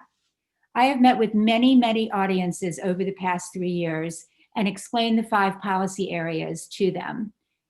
I've been asked and I've considered which of these policies areas should be considered the priority. And the answer is they all are a priority, as I know that all of you know. We may each identify with one policy more than another, but successful implementation of the entire blueprint will result in educated children that will build a stronger economic base in our county and our state, and will integrate our graduates into Maryland's workforce. How could anything be more important than that? I have lived in Montgomery County since I was 7 years old, which has been a really long time. I am one of those people who will say, sure, things have really changed. I believe the changes have challenged us to pull together, to work hard, and to be the best that we can be. This blueprint is the vehicle to put us on that path. And that is why it must be our #1 priority. We passed it once, we have to do it again. Thank you. Good evening. My name is Marika Friedman, and I am a junior at Montgomery Blair High School. First, thank you so much for the opportunity to talk to you today and for the work that you are doing. I'm here to urge you to make overriding the veto to the Blueprint for Maryland's Future a priority in the coming legislative session. Thank you for your support for this bill in the last year. As a student and daughter of an elementary school teacher, I have seen flaws within our schools, and I think that we can do better. I've had to wait in long lines to speak to my overburdened guidance counselors. At Blair, over 60% of our teachers are white, while only around 20% of our students are. And because of the COVID-19 pandemic, students who were already struggling are falling further and further behind. The Blueprint for Maryland's Future would address all of these issues by providing funding for more counselors, recruiting a more diverse workforce, and allocating more resources to the students who need them the most. The Blueprint would greatly elevate the Maryland public school system. We can drastically improve our schools by investing in them and by giving students the resources that they need to be successful. I only have a couple of years left in the Maryland public school system, but I want to leave better schools behind for the students who are coming after me. I believe that the best way to do this is by enacting the blueprint for Maryland's future. Investing in our students is investing in Maryland's future, so please make overriding Governor Hogan's veto to the blueprint for Maryland's future a priority this legislative session. Thank you for your time. Good evening, and thank you for providing all of us with the opportunity to testify before you today. My name is Charlotte Vengren, and I am a sophomore at Bethesda Chevy Chase High School in Montgomery County. As a student in MCPS, I urge you to prioritize the blueprint for Maryland's future. I know that this blueprint will make a real difference for students in need across our state. It addresses the vast opportunity gap in Maryland through establishing new formulas that create more equal funding. In creating these funding reforms, the blueprint works towards allowing all students to succeed in Maryland public schools. However, this bill does not only strive to make funding in Maryland schools more equitable, it also strives to make the schools themselves, that is, the programs that those schools offer to their students, more accessible to students from all schools in all districts all across the state. The blueprint prioritizes the districts and the schools that have so consistently been let down and abandoned, and it works to repair the vast damage done to these schools and districts. Black and Latinx students have been the most affected by the opportunity gap and are the most in need of reforms to the education system. This blueprint works first and foremost to make our education system better for them. All students in Maryland have a right to an equitable education, and as those before me have said, the area in which you live should not impact the quality of your education. This bill does not solve all the problems that the Maryland school system faces, but it is an important, necessary step in getting where we need to be. I understand that you all have supported this bill in the past, and for that I thank you. But I also must ask that you continue to support and fight with all you have to override the veto on the blueprint for Maryland's future. Thank you for your time.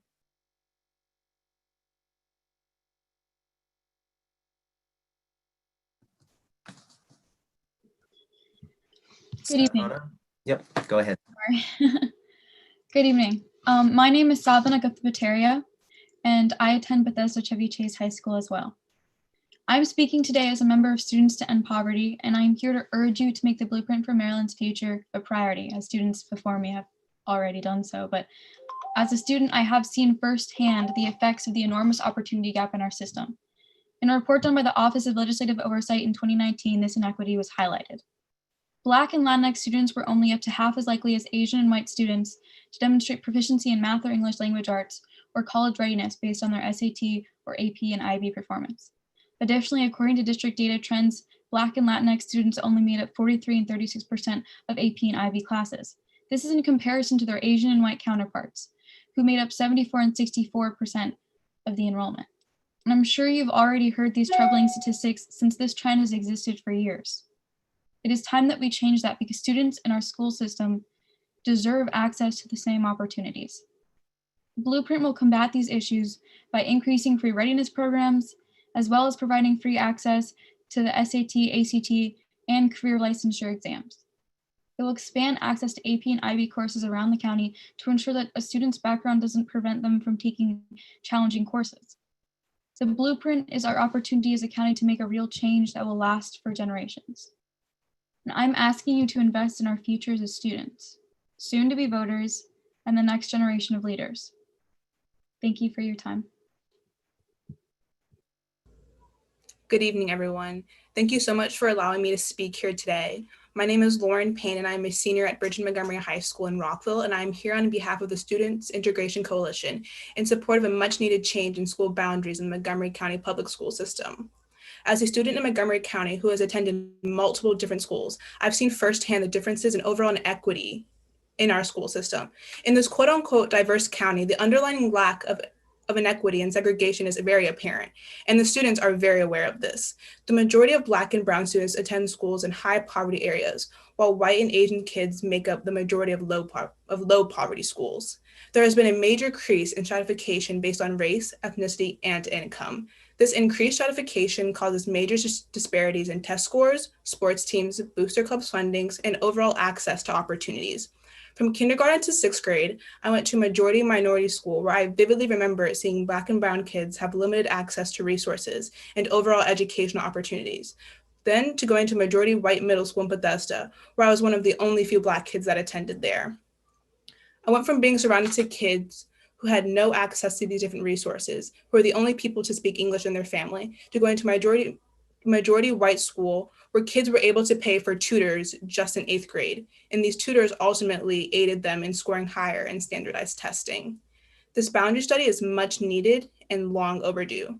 Students in Montgomery County deserve to have access to opportunities, and they deserve to attend a fair and equitable public school system. Thank you very much.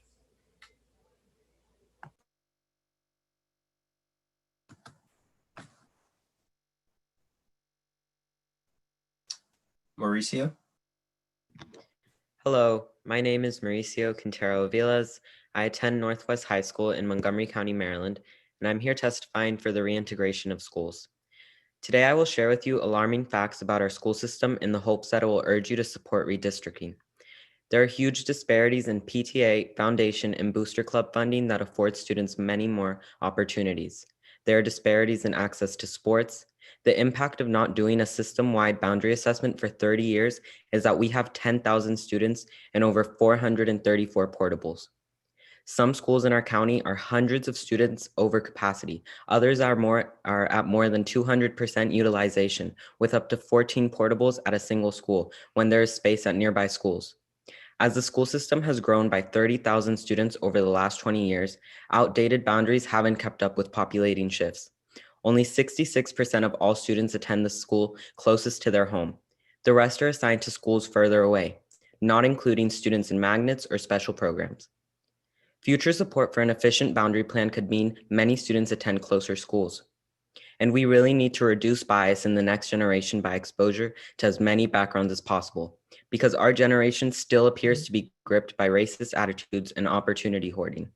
Other school districts like neighboring Fairfax County and Baltimore County do boundary studies regularly as a matter of fiscal responsibility. With current unpredictable stretched revenue, we must use taxpayer dollars wisely. Thank you for your time and your continued dedication to public service. Great, thank you. And I'm so excited. Craig and I keep saying thank you to the students. It's great to have so many students joining us this evening. You guys did a great job. I'm going to call up the next panel. Just a reminder to go ahead and just start speaking in the order you are called. Monica Jeffries Hazangelis, I apologize for my pronunciation, Teresa Cameron, Diana Conway, Jacqueline Coolidge, Michael DeLong, and Montgomery Fu. So Monica, please go ahead. Thank you. It's great to see everyone. I wish I could have brought you some music tonight. Good evening, delegation chairs Corman and Zucker, and delegation members. Thank you for the opportunity to testify. I'm Monica Jeffries Hazangelis, President and CEO of Strathmore in North Bethesda. I want to thank you for your continued advocacy of emergency funding for the arts and humanities during this difficult time. The challenges from the pandemic and closures of our venues are unprecedented and threaten the viability of some of the state's signature institutions. Your continued support for the arts and humanities as a legislative priority is vitally important and will help ensure the healthy recovery of our sector. I am also here this evening to support our colleague and Music Center founding partner, the Baltimore Symphony Orchestra, which seeks your support to override the governor's veto last session of Senate Bill 1065, sponsored by Senator Nancy King, and the cross-filed House Bill 1658. This legislation provided limited, dedicated funding to the BSO, helping them strengthen its finances and operations, and emerged from the work group on the BSO chaired by Senator Ed Casemeyer. It is central to the BSO's ability to improve its long-term health, especially now that the pandemic has occurred. Having worked together to bring the Music Center at Strathmore to fruition nearly 20 years ago, Strathmore and the BSO are committed to cooperating on efforts that reinforce our mutual success and ensure the Music Center's long-term viability. The Music Center at Strathmore is home to 10 other nonprofit arts partners and affiliates and is one of the state's most valued cultural institutions. We serve more than 250,000 people annually and are deeply invested in bringing arts and education programs to more than 40,000 students every year.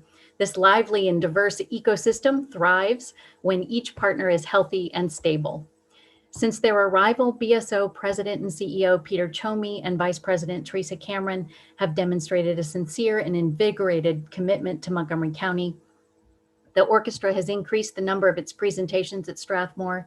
We've cooperated to bring the BSO Music Box Education Series to AMP, and their Orc Lab and BSO On the Go programs enrich music education for Title I schools. Industry predictions anticipate it'll be 2024 before performance venues return to regular full capacity operations. Anything that can be done to support the state and county's creative partners at this time will help them adapt to this dramatically changed environment and continue to serve the citizens of the county with world-class programming in the future. I hope you will consider including the BSO's request to override the veto in your legislative priorities. Thank you for all you do for Strathmore and the arts in our community. Good evening. It's my privilege to have the opportunity to speak with you today as the resident of Montgomery County and Vice President of the BSO at Strathmore. I appreciate the opportunity to highlight the important legislation that was introduced during the 2020 legislative session, and it's really nice to see you all. I miss seeing everyone's faces so much. So 15 years ago, the BSO became a founding partner of the Music Center at Strathmore, and we're a key contributor to the cultural and economic vibrancy of Montgomery County, serving 45,000 DC Metro residents each year. The arts are economic drivers in Montgomery County, and most importantly, the state of Maryland. According to the Americans for the Arts, the BSO generates $3.2 million in revenue for local and state in Maryland. There are three central messages that I want to share with you today. With your leadership and support, the BSO has made tremendous progress, and this progress has helped support our programs in Montgomery County. Senate Bill 1065, introduced by Senator King during the 2020 legislative session, is vital to supporting the continued success of the BSO, including our continued work in Montgomery County as a founding partner at Strathmore. We seek your support to revisit the decision to veto the Senate Bill 1065. We are deeply grateful that Senator King introduced Senate Bill 1065 during the 2020 legislative session.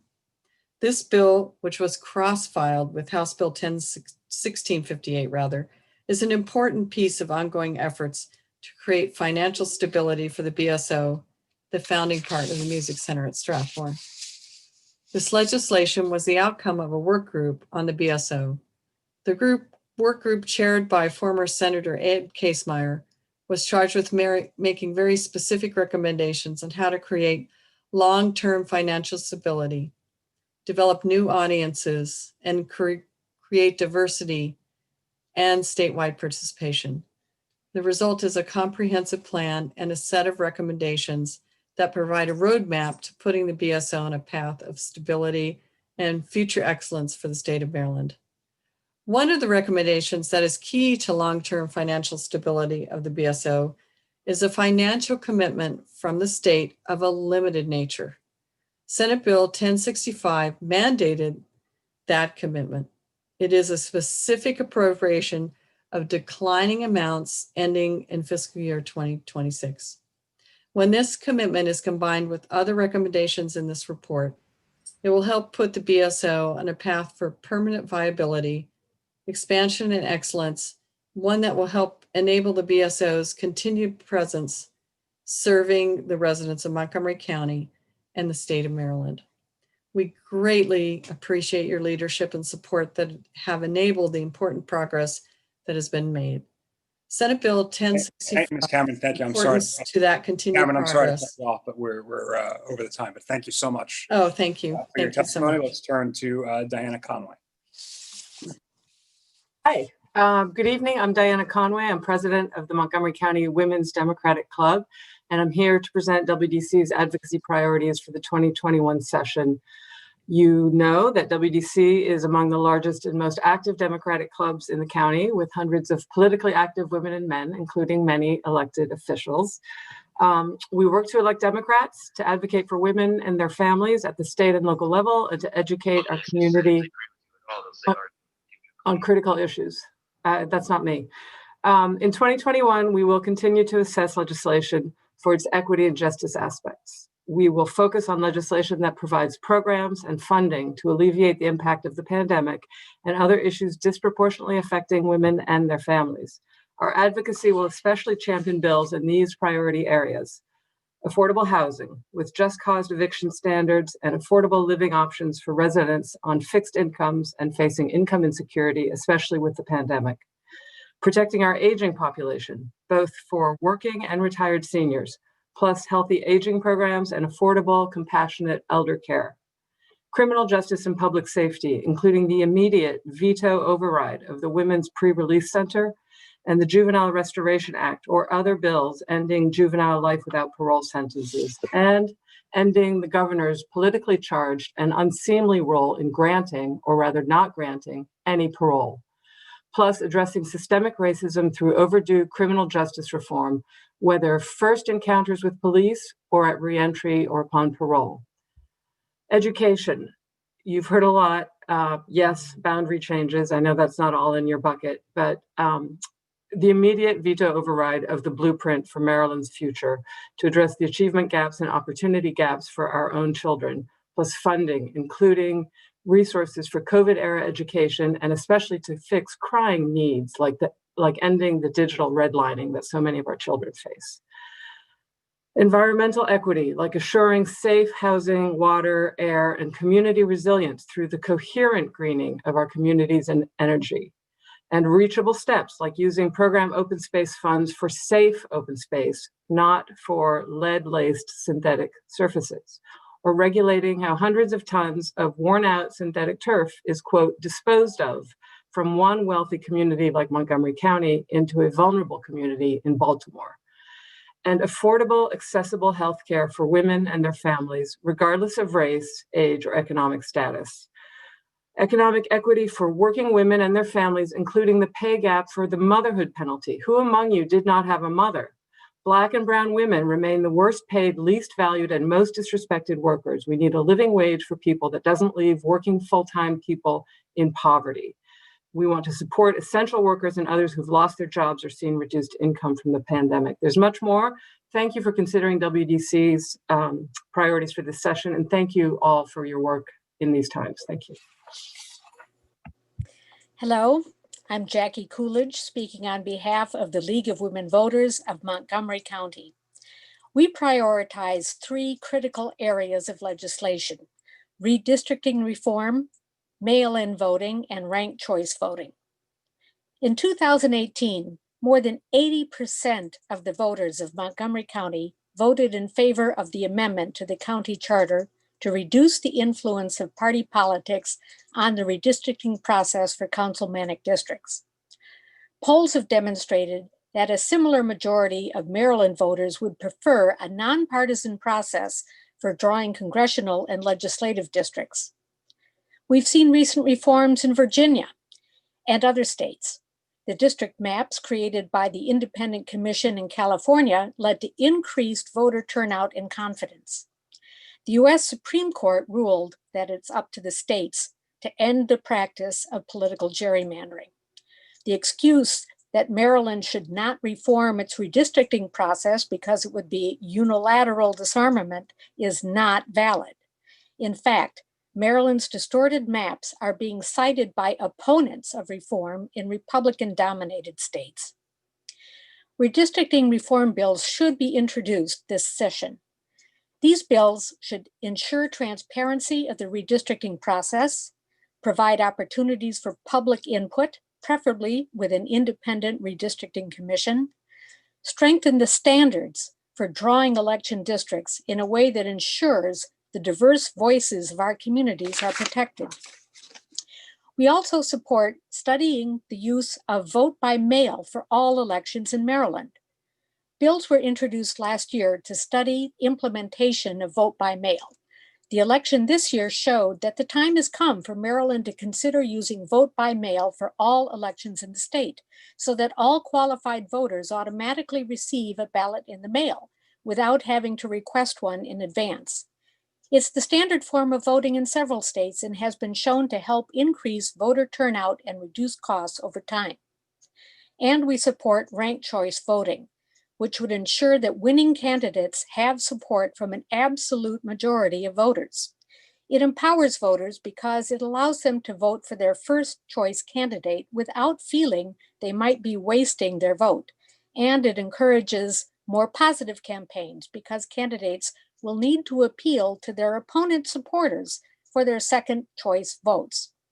In recent years, we provided testimony in support of bills that would have given Montgomery County the ability to use RCV in local races.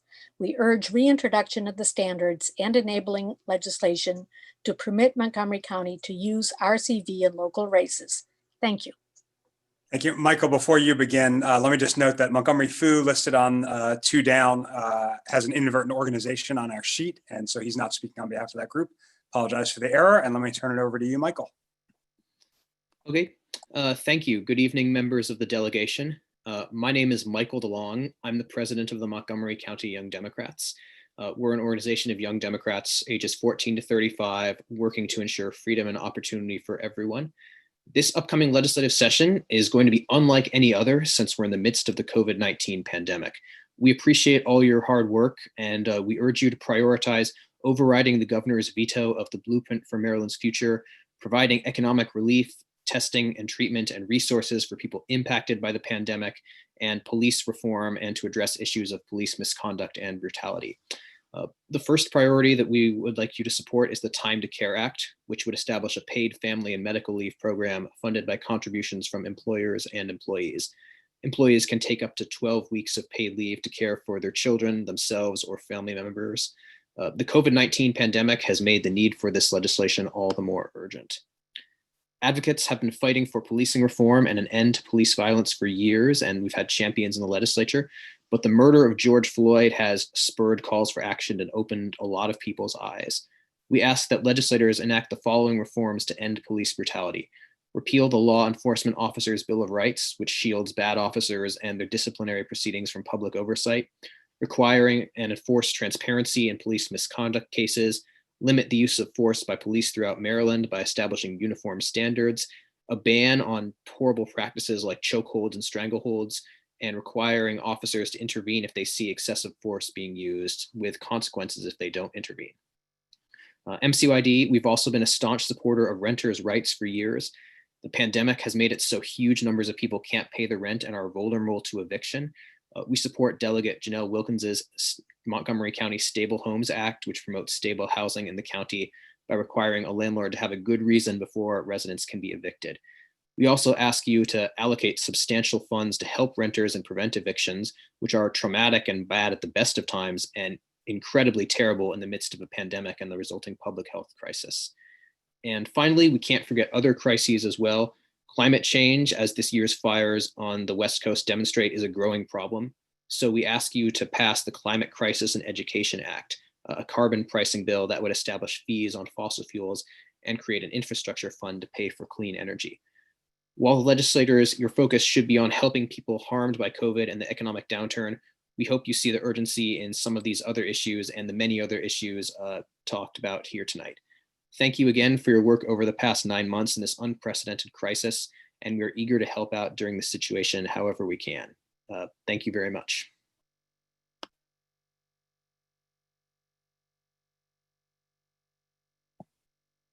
Montgomery Fu, please go ahead.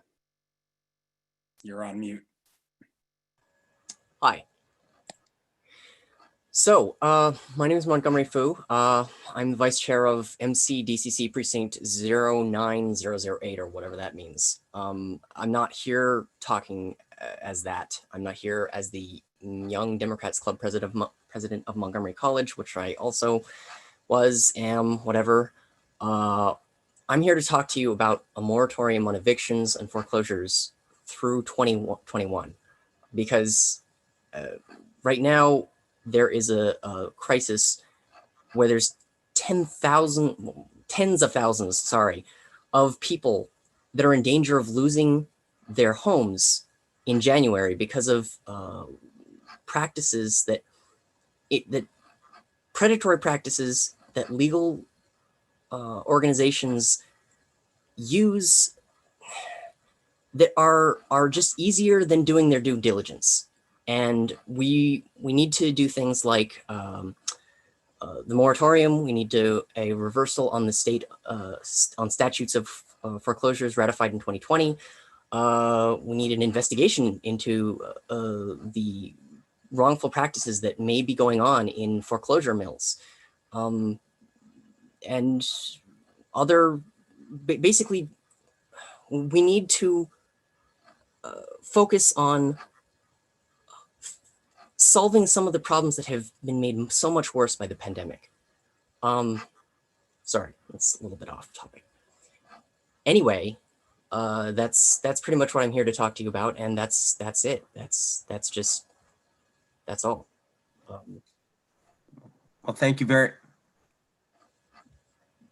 very much for your testimony, and we appreciate you being here. We'll now move on to the next panel. And again, I'll just call out the names and then you start in the order that I've called it. Anna Martinez, Cecilia Plant, Carol Stern, Henroy St. Gerard, Barbara Naveau. We'll start with you, Anna Martinez.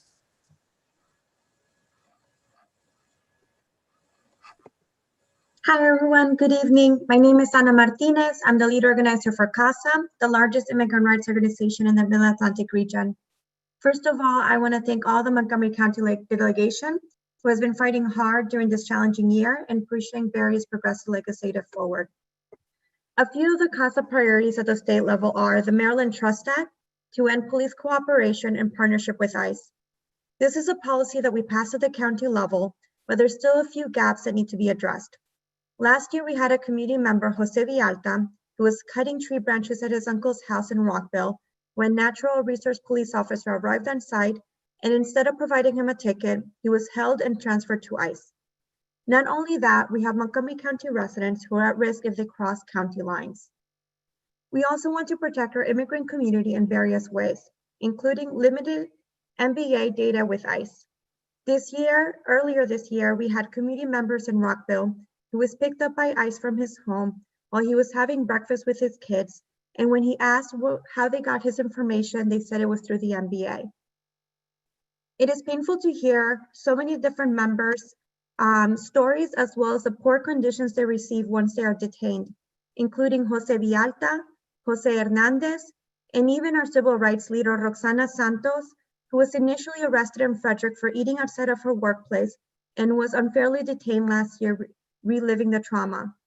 That's why we should support the Dignity Not Detention Act to end private detention centers and provide proper legal representation with the universal representation.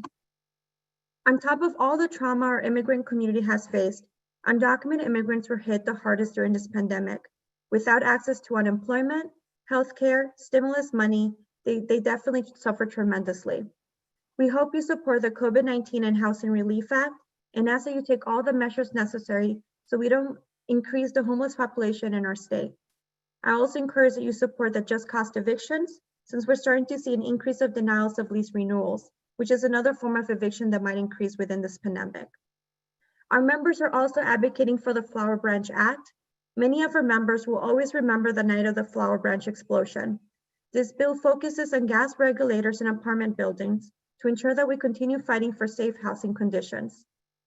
Our community has experienced various forms of trauma just in the last few years. We ask that you do everything in your power to ensure that we fight for these policies so our communities can breathe and take care of their families. Thank you. Hi, good evening. My name is Cecilia Plant, and I'm the co-chair of the Maryland Legislative Coalition, which has many member groups in Montgomery County and across the state. I represent a lot of constituents within the county, and I'm here to talk to you about our 2021 priorities.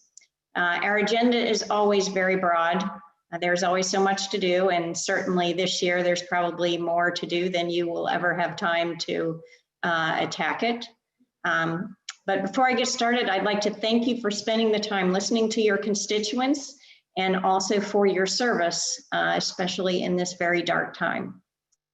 As far as education goes, you've already heard everybody talk about overriding the blueprint veto and getting school construction to move forward, and we support that as well as overriding the HBCU funding veto. We'd like to see some reform of education for those folks that are in juvenile services. And we would like to see setting some reporting requirements for alternative schools. And finally, as far as education, we'd love to see broadband expansion. That is pretty darn important these days.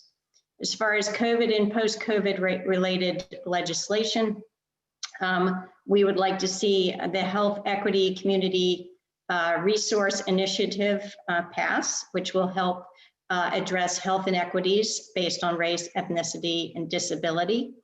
The Time to Care Act, renter relief, pausing rent increases, COVID defense for evictions, just cause evictions, requiring notice for evictions, moratorium on evictions, wage protection, school-based health centers, and a study for the transition to single payer, which hopefully in the future will help save lots of lives. We can't forget about transportation. Transportation is necessary for everybody, and particularly for those frontline workers who do not have a lot of money to own cars. So I would ask that you pass the Transit Safety and Investment Act and any studies for better public transportation all around Maryland. Better solution for 270, a monorail, commuter buses, something better than building more roads. And as far as environment goes, we can't forget that either, because that's as big of a crisis as the pandemic. Love to see the Climate Solutions Act passed, Community Choice Energy, the Climate Crisis Act, the carbon tax, the constitutional amendment for environmental rights, and definitely overturning the chlorpyrifos ban and converting Dickerson to solar and the PSC climate test bill. I think I'm out of time. So Yes. thank you very much. Thank you. Good evening. My name is Carol Stern, and I'm the co-chair of the Montgomery County Leadership Council for Jews United for Justice. I want to thank this delegation for meeting during before the legislative session and in the midst of the pandemic. Our first priority is overturning Governor Hogan's veto of the women's pre-release facility legislation. Our second priority is police accountability. JOFJ has joined with more than 85 of the Maryland organizations to form the Maryland Coalition for Justice and Police Accountability and call for 5 specific reforms. First being the repeal of the Law Enforcement Officers' Bill of Rights. Second, restoring control of the Baltimore City Police Department to its residents. Third, making investigations into police misconduct transparent through reform of the Maryland Public Information Act. Fourth, removing law enforcement from our schools. And fifth, limiting the use of force by law enforcement statewide. We thank the House Police Reform Work Group and especially Speaker Jones for supporting full repeal of LEOBOR and the work group's support of restoring control of the Baltimore City Police Department to its city government. We joined with our MCJPA partners in opposing all bills discussed in JPR, except for Senator Carter's bill for fully repealing LEOBOR. We were glad to hear that President Ferguson signaled his support for full repeal and other reforms. We join with our partner, Young People for Progress, in supporting the Montgomery County Delegation's bill MC 421 that would allow speed camera tickets to be administered by the Department of Transportation and not law enforcement. Our third priority is the Paid Family and Medical Leave, the Time to Care Act, is even more important now with so many working families struggling to pay bills during this pandemic. Our fourth priority is renters' rights. We continue our calls to prevent mass evictions across Maryland. As leaders of Renters United Maryland, we are supporting a variety of solutions, including rental assistance and eviction moratorium, reforming the rent court process, and providing right to counsel, and reducing the harm of fees, court records, and consumer reports. Our fifth priority is immigration rights. JUFJ continues to work in collaboration with CASA and our other partners in support of the Trust Act, Dignity Not Detention, MVA data sharing, and universal representation. JUFJ appreciates many of the leadership of this critical issues and look forward to working with all of you in 2021. Thank you. Good evening, Montgomery County Delegation Chair and members of the delegation. My name is Henri St. Gerard, and I serve as Chair of Committee for Montgomery. On behalf of the members of the board, I thank you for the opportunity to testify before you this evening. CFM is a coalition of leaders representing a broad section of Montgomery County business, labor, education, civic, and community-based organizations. Through our members, CFM represents more than 350,000 Montgomery County voters. This year has forced CFM to reevaluate the way we advocate, what we advocate for, and how we function as an organization to continue and carry out our mission in the best way possible. Today, our nation is confronting a global pandemic, economic calamity, and social injustice brought on by the death of Black citizens at the hand of police. Maryland is not immune and shielded from these issues, and CFM's advocacy priorities reflect a desire to ensure our work does not ignore continued inequalities that disproportionately ravage the most marginalized among us. During the 2021 Maryland General Assembly session, CFM will focus its effort on the following: social justice, transportation, economic development, education, pandemic preparedness and health disparities, and a 2021 state budget. On social justice, CFM will advocate for many of the changes in policing being worked on by the House Working Group and Senate, including repeal of the Law Enforcement Officers' Bill of Rights. Additionally, we will push for changes in renters' rights and housing stability and collective bargaining rights for higher education employees of four-year and community colleges. On transportation, we have expressed our concern about the status of the Purple Line to Governor Hogan and will continue to advocate for its completion during session. CFM will also champion market expansion and recommend studies and policy on pedestrian safety and highway fatalities. CFM's focus on economic development will center on workforce development and advocating for policies that prepare all workers for job growth, industries such as IT, cyber, biotech, and green jobs. This is part of a larger effort to seek comprehensive legislation to assist small business and employees impacted by the economic downturn brought on by the pandemic. In education, we'll push for the override of Governor Hogan's veto of the Blueprint for Maryland's Future, pursue funding for higher education, and explore legislation and funding that addresses the digital divide among citizens throughout the state. Finally, CFM will advocate for legislation that ensures we are better prepared for the next pandemic and that such policies are equally delivered and distributed to Maryland citizens. Additionally, we will continue to seek fair and proportionate resources from Montgomery County for the state for services and programs. We look forward to working with the delegation and encourage active communication and cooperation in pursuit of our common goals.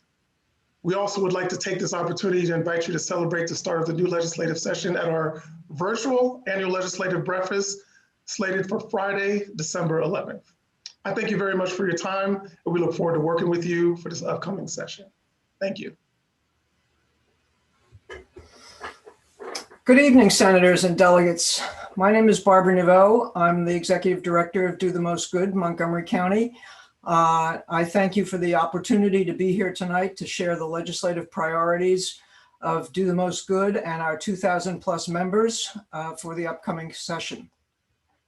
Our first priority is a group of priorities, actually, and it has to do with overriding most, if not all, of the governor's vetoes. Vetoes prevented the legislature from carrying out its responsibilities to enhance public school education, to promote public health and safety, protect the environment, and work towards economic, racial, and social equality. The pandemic has shown a spotlight on the critical need to enhance the quality of education and the resources devoted to our public schools and their students. Overriding the veto of the Blueprint for Maryland's Future is the best and fastest way to get us back on track. Failure to enact these priorities and funding formulas that are in the Blueprint and to secure the necessary funding for school construction will imperil our students, the quality of teaching, and public health and safety for years to come.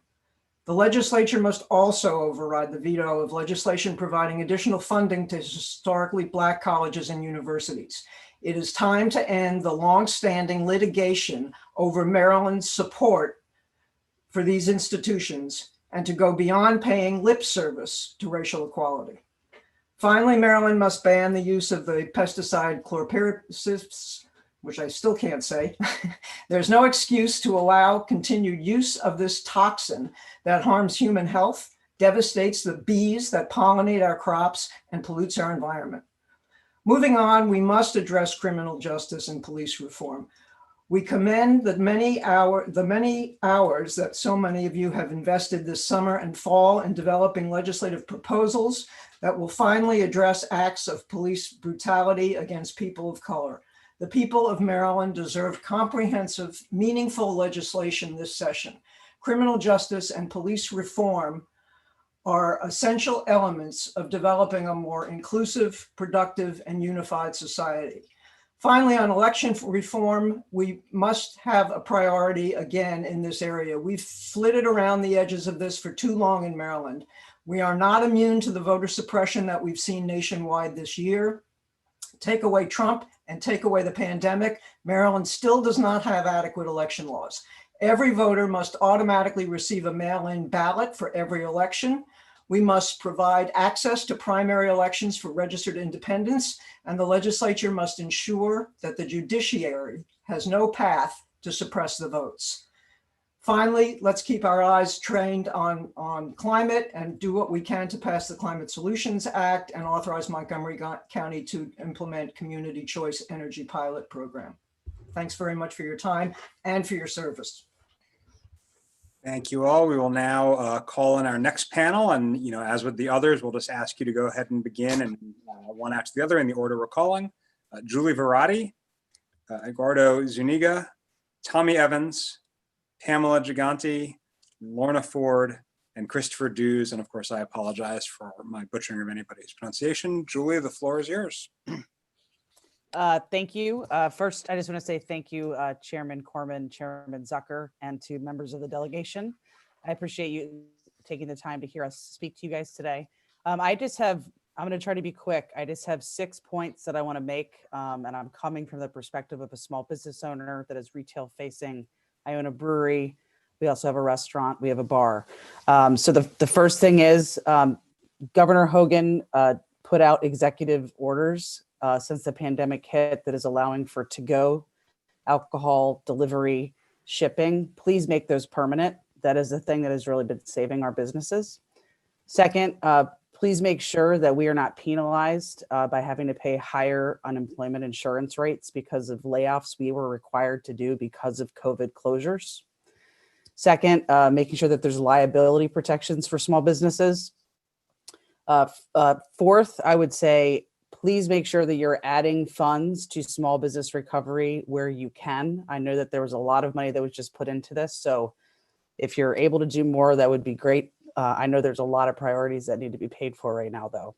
And another way that you can help, which is my fifth point, is where you can cut fees and licensing fees, please do so. And please do not raise taxes on small businesses right now. And then the last thing that I'd like to say, and this is specific to COVID, is it would be really helpful if there were unified regulations across the entire state. The patchwork of different jurisdictions having different rules has been really, really complicated and difficult for us. We have a location in Montgomery County as well as Prince George's County. Right now, those rules are totally different in terms of what is required. So for me, I'm just one example. Please try to get those to be uniform across the entire state. I think it would just help the whole region be safe as well. And with that, thank you very much for your time and consideration, and have a good rest of your evening.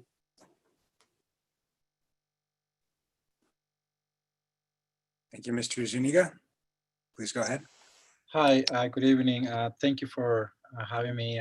Thanks to all the senators and delegates and everybody else. My name is Edgar Zuniga, founder of Twin Valley Distillers.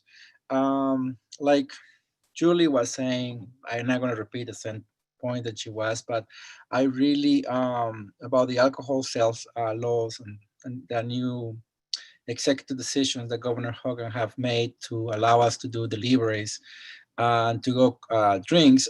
Believe it or not, we've been adjusting our system. As we were talking, I already got like 3 orders to deliver tomorrow for deliver bottles of alcohol to their homes. We usually been doing that since the beginning of the emergency. It have helped us a lot to bring extra revenue. Then our tasting room is completely, not the same sales. We literally keeping one person a skeleton schedule right there, to the point that I actually told my guys we may have to shut down the tasting room because we are wasting money in the tasting room. At the same time, we do emphasize a lot of events, sorry, not events, but farmers market, and that's how we are being surviving, by selling online farmers markets, just to see if we can keep those Governor Hogan's executive orders permanent about delivering, shipping alcohol in the state of Maryland, and that have helped us a lot. Overall, I don't have much to say, but I do thank you very much for all your work, and keep doing a good job. We all here together to save this world. Thank you.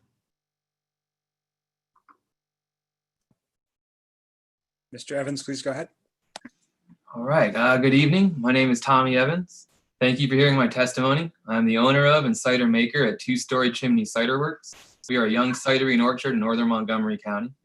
I'm concerned and opposed to increasing the tax on the sale of alcohol.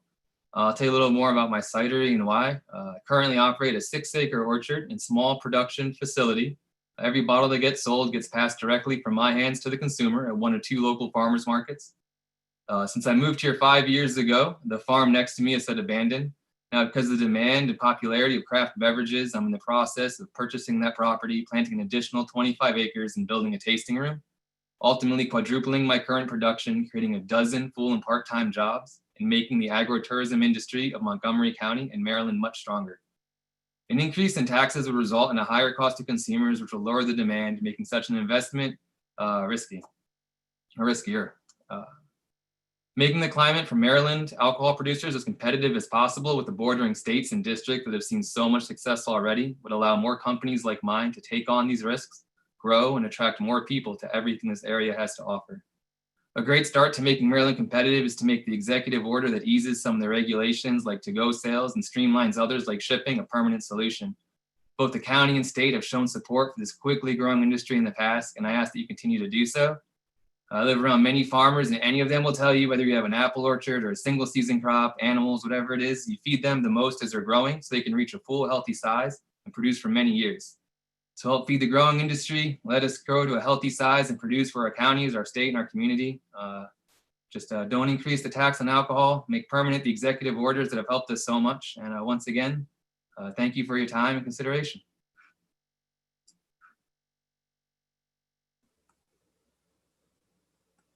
Thank you, Mr. County. Go ahead. Okay, thank you. Hi, thank you everyone for hearing my testimony today. I'm Pam Giganti from Damascus in Upper Montgomery County. Been a resident here for almost 30 years.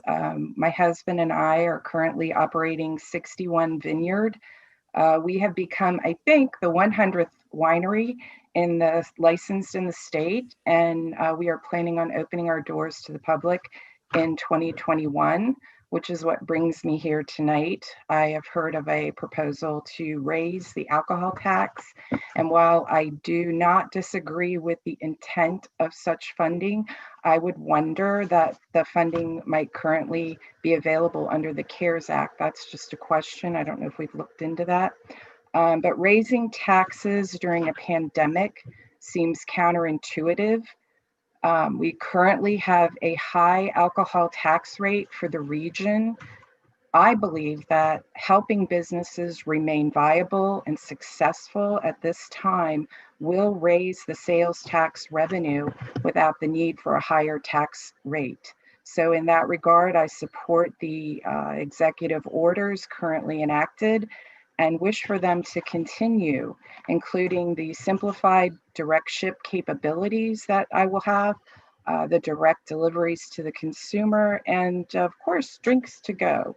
As a few examples, these practices will help as we try to open for business in 2021, and will help all the craft beverage businesses and the struggling restaurant businesses will be helped as well. Thank you so much. Ms. Ford, please go ahead.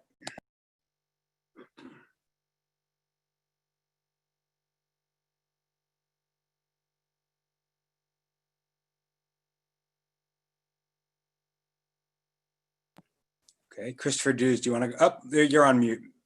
That's my issue.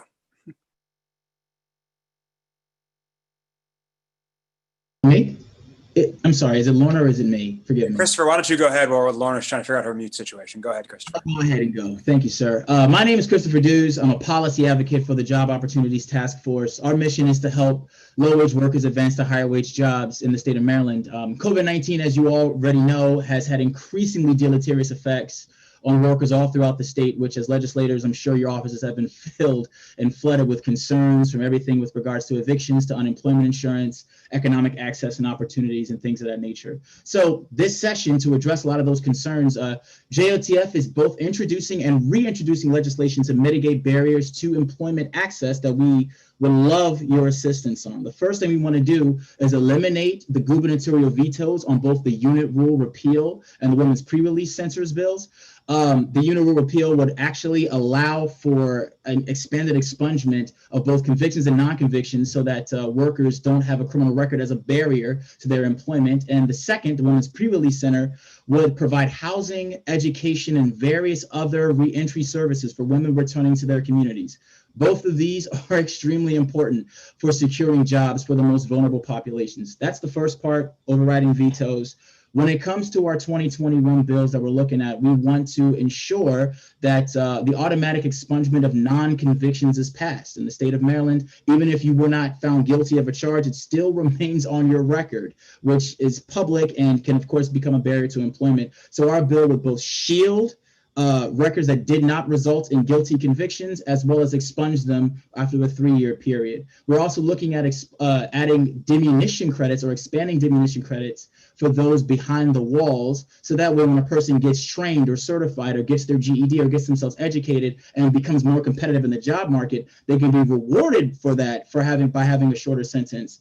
The last two bills I want to talk about are GPS monitoring. We want to ensure that when somebody is in pretrial and they are put on GPS monitoring, that the ability to pay for that is factored in, and so a person is not reincarcerated while they are on home detention. And we also want to make sure that the Maryland Healthy Working Families Act, which provides sick and safe leave to workers all throughout the state, is expanded. As of right now, there are still provisions within the act that exclude agricultural workers, temp workers, and others. And there's no current provisions for public health emergencies, no quarantining provisions, no PPE requirements. And so we want to get that fixed. I'm going to say one last thing, and that is that we want to help or ensure that the EARN grant and opportunity zones are still funded and managed during this pandemic. It has been tremendously helpful in ensuring that low-wage workers are able to find economic opportunities in growing economy and growing job markets. And so as long as you guys can support us in those initiatives, we will be much obliged. We want to thank you for your continued support. And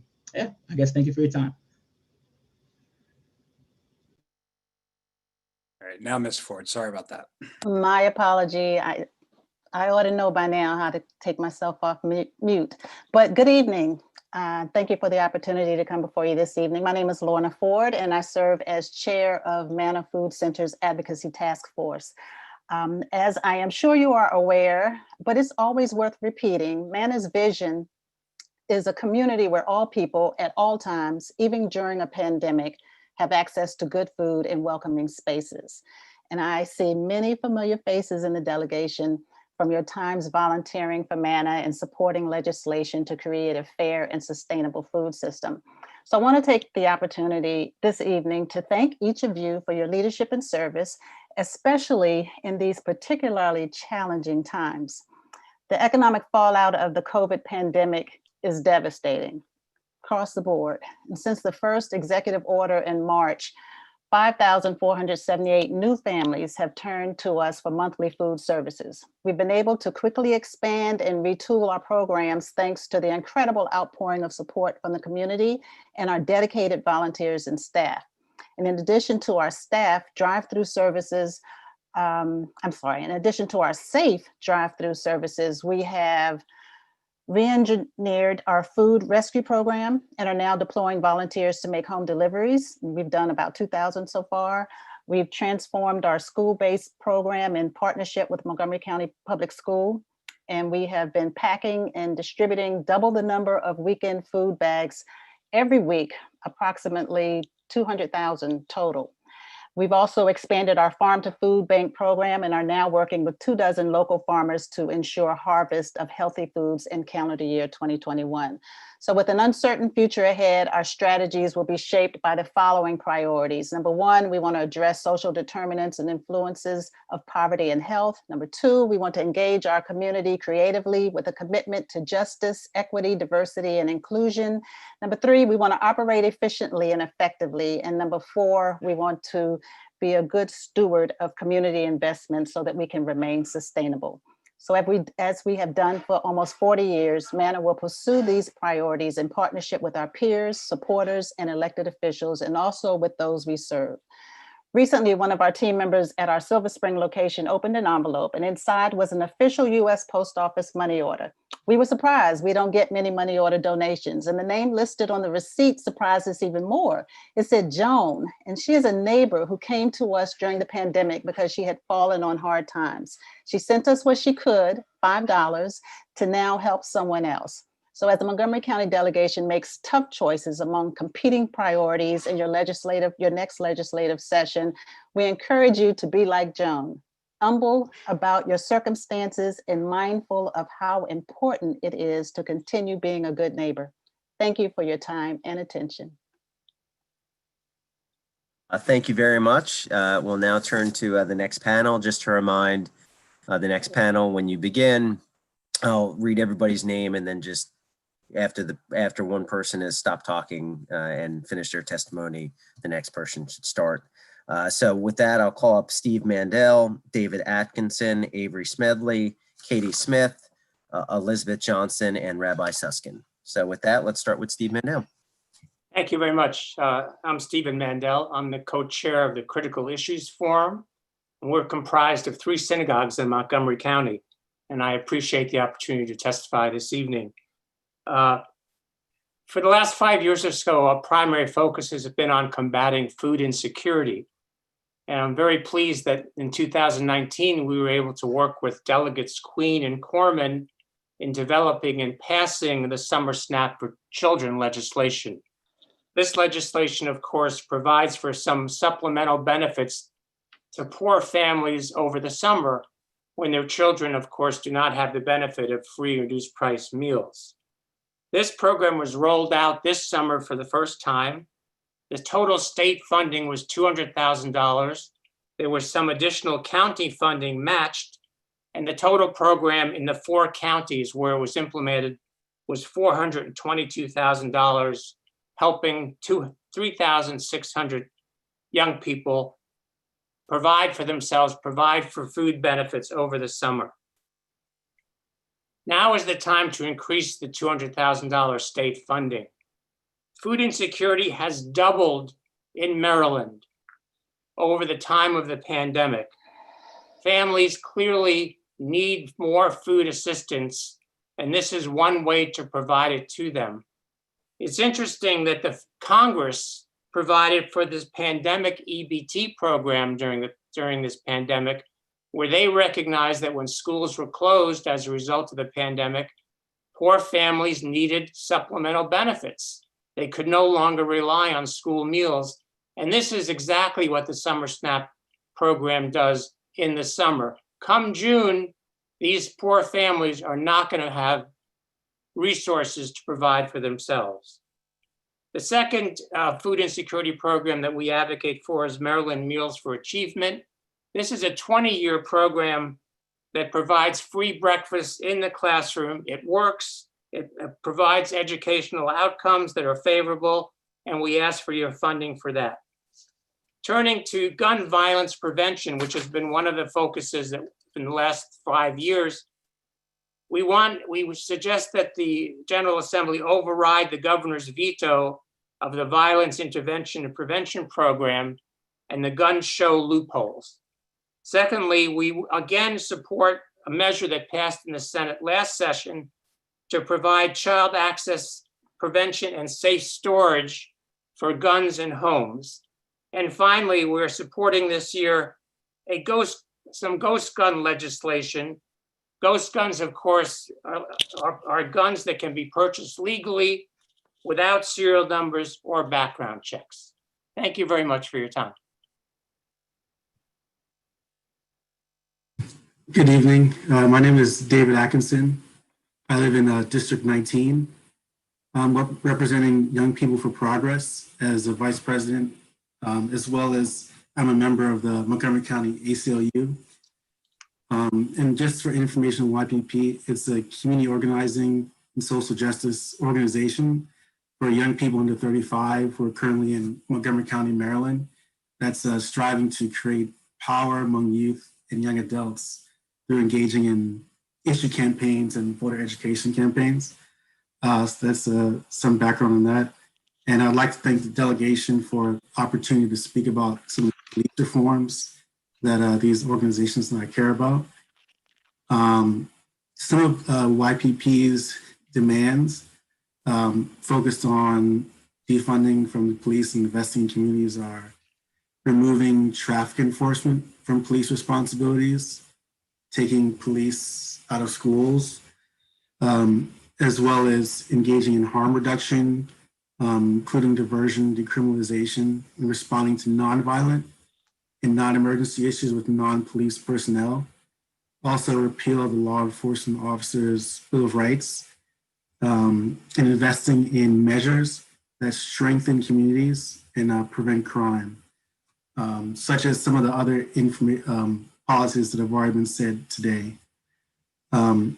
The ACLU, along with YPP, has worked with many other organizations, up to 85, for certain demands. In addition to repealing law enforcement officers' Bill of Rights, we have restoring control of the Baltimore City Police Department to its residents, making investigations into police misconduct transparent through reforming the Maryland Public Information Act, limiting the use of force by law enforcement statewide, as well as removing law enforcement from our schools.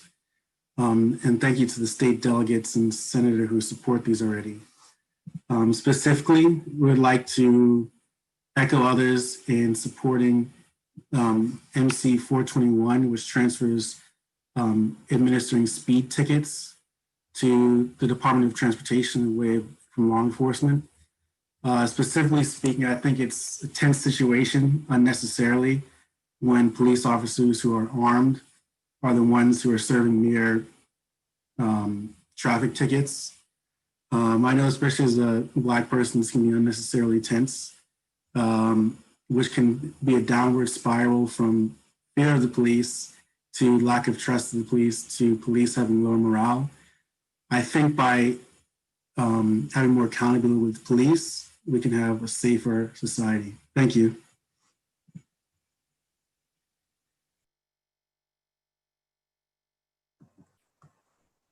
Avery Smedley. Good evening, senators and delegates, and thank you. My name is Avery Smedley. I'm a student in Montgomery County Public Schools and the lead organizer of a county-wide organization, Students Toward Equitable Public Schools. This summer, I learned about and cried alongside my fellow Americans upon learning of the deaths of Ahmaud Arbery and George Floyd. I cried alongside my fellow Marylanders upon learning of the deaths of Fanon Birhay and Robert White. The first death I learned of seemed the most crushing, maybe because the weight of all the deaths of that summer had not yet numbed me. I remember scrolling through Instagram and seeing Ahmaud Arbery's story. The grief was too much to carry by myself. I went downstairs to talk to my family, but all I could let out was a sob. He was only jogging. Because in Ahmaud Arbery, George Floyd, Fanon Birhay, and Robert White, I saw my brother, age 9, when he and a white friend pulled a harmless prank, rearranging a sign outside of the building. The school secretary threatened to call the police on my brother, but not his white friend. Even kids who watched it happen and heard her threat said, but Nick did it too. Understand things like this are not an anomaly in Montgomery County, where for the past 3 years, Black students have made up about 20% of the population, but 50% of the arrests. I cried because in Ahmaud Arbery, George Floyd, Fanon Birhay, and Robert White, I saw a friend and his father who were harassed by the police so often while driving that they had a special name for Tuesdays and Thursdays, Jump Day. This isn't an anomaly either. In Montgomery County, Black drivers are twice as likely to be stopped as their white counterparts and 7 times as likely to be stopped if they're driving in Bethesda. I grieved for all of them this summer. As I reflect on the ways police have harmed my loved ones in my community, I implore you all to remove traffic enforcement from the police's purview, starting with passing MC Bill 421, so the Department of Transportation will be responsible for speed cameras instead of police. I urge you to get police out of our schools, which needs to happen at both the county and statewide level. And most importantly, you must repeal the Law Enforcement Officers' Bill of Rights, because the way it is written now, God forbid someone I love becomes the next hashtag, the next George Floyd, Ahmaud Arbery, Robert White, or Fanon Birhay. We would not see justice. Thank you so much for your time and all the work that you all have been doing.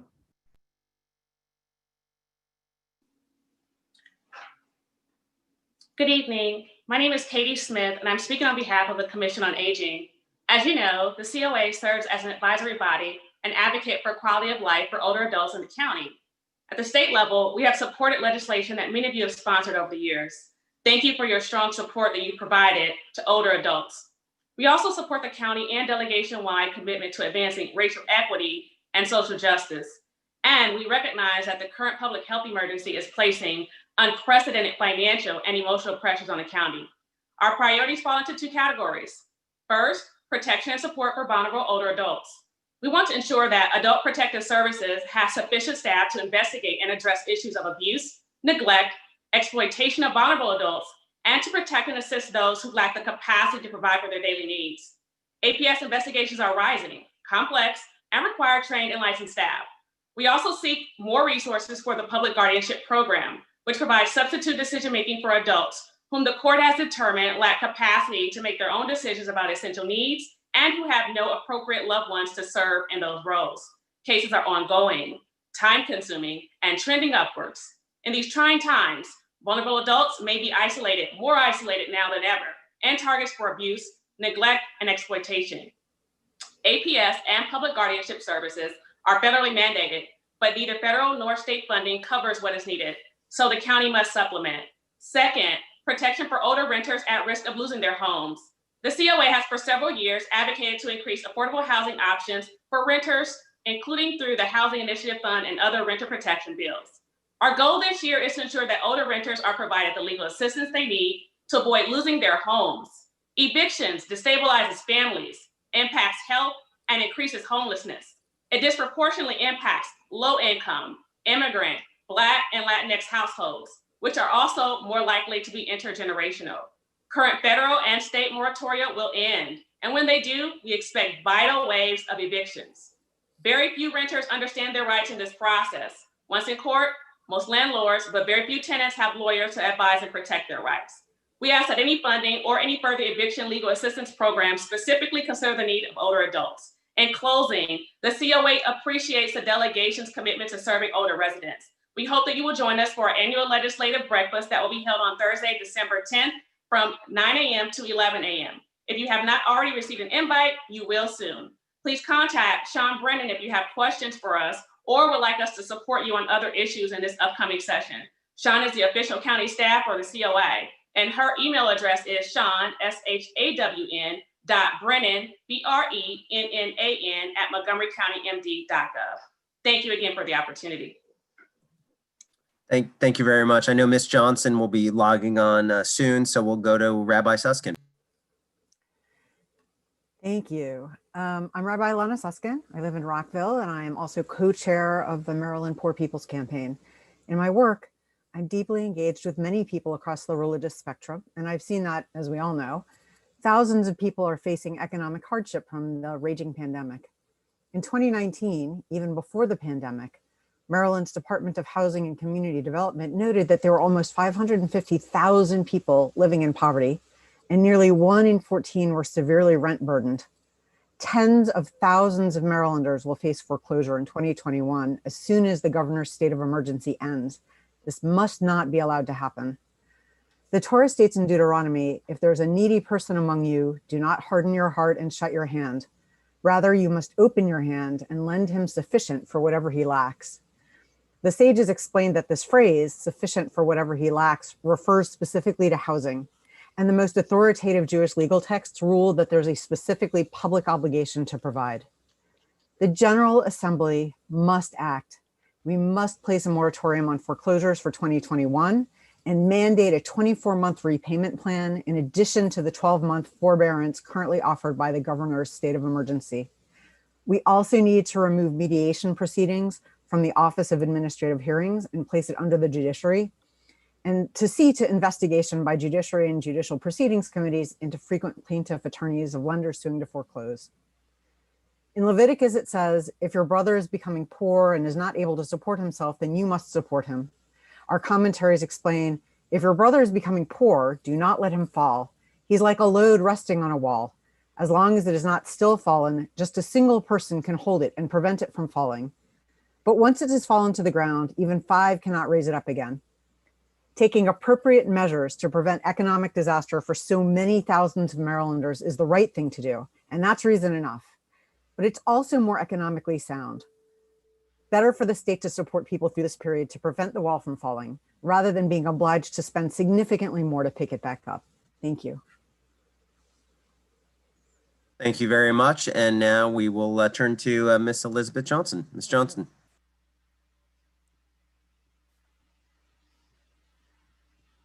And just make sure you unmute yourself. She just got in, Craig, so I'm not sure she heard you recognize her. Okay. Miss Johnson, you're up. Miss Elizabeth Johnson, you're up. And you just need to unmute yourself and you're on.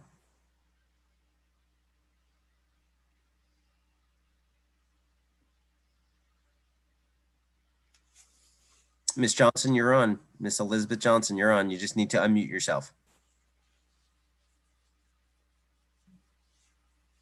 Okay, why don't we, looks like we're having some technical difficulties. Why don't we move to the next panel and we will put Miss Johnson in as soon as we can get her unmuted.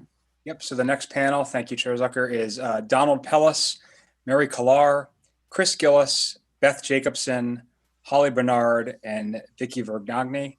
And just go one after the other, starting with Mr. Pellis. Thanks for being here.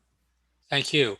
Much of my testimony tonight is part of the Jubilee platform of the Poor People's Campaign, a national call for moral revival.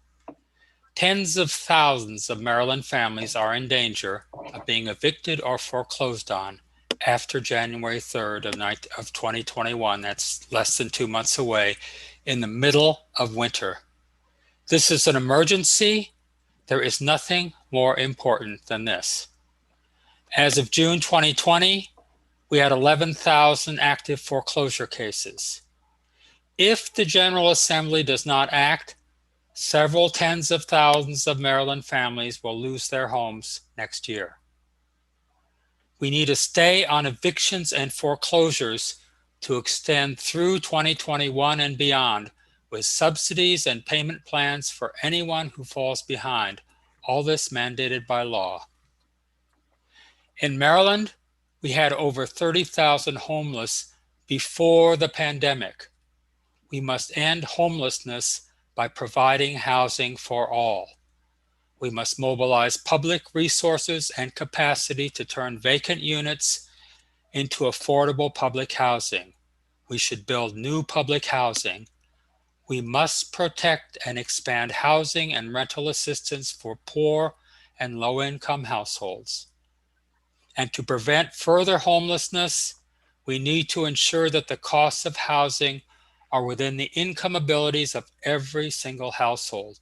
Stop all evictions for inability to pay. The General Assembly should prohibit rent increases and the imposition of any late fees on mortgages and housing payments. Thank you very much. Good evening. My name is Mary Kohler, and I'm testifying on behalf of Montgomery Housing Alliance. As you prepare for the 2021 session of the Maryland General Assembly, MHA strongly urges you to prioritize issues of affordable housing and support funding for critical housing and community development programs. MHA is a coalition of nonprofit developers, direct service providers, and other organizations focused on affordable housing in Montgomery County as a policy goal. MHA is affiliated with the Community Development Network of Maryland. The need for affordable housing in Montgomery County is acute and is projected to increase over the next several decades. In 2018, Montgomery County assessed a gap of 48,000 units affordable to households with incomes at or below 50% of the area median income. This gap is projected to grow over the next decade. The coronavirus crisis has further deepened the need and highlights the racial and economic inequities that exist in the county's housing market. For our county and the state, we urge you to ensure an equitable recovery. Eviction and foreclosure prevention are urgent. We know that COVID-related income loss and the threat of eviction and foreclosure disproportionately affects low-income households and households of color. The African-American homeownership rate is as low as it was 50 years ago. This impacts families' abilities to benefit from the most common form of wealth creation, which has generational impacts. Children of homeowners experience better health, education, and earnings outcomes. Foreclosure due to COVID-related income loss would further increase the gap and dramatically deepen racial inequities in our county and state. Even the threat of displacement can have lasting damage for households who need housing stability in order to thrive. Eviction and foreclosure moratoria, while helpful, will ultimately not be effective unless they are coupled with financial assistance. It is also crucial to expand adequate housing options for people experiencing homelessness who are at heightened risk for exposure to coronavirus. We also urge you to ensure preservation and full funding of key programs that provide critical resources for affordable housing preservation and development in Montgomery County, especially Rental Housing Works, the Community Legacy Program, and the National Capital Strategic Economic Development Fund, or the NED program. Without adequate funding for these programs, Montgomery County will struggle to meet its growing housing need. Other programs of importance to MHA members include the Community Bond Program, which is increasingly used to support special needs housing, the Maryland Affordable Housing Trust, and the Community Investment Tax Credit Program. The current public health crisis and resulting economic shocks underscore the importance of housing. Housing has proven part of the solution to public health protections, job creation, and local investment in the economy. We strongly urge you to prioritize affordable housing programs and eviction and foreclosure prevention assistance in the coming year. Thank you for the opportunity to provide input as you prepare for the 2021 legislative session.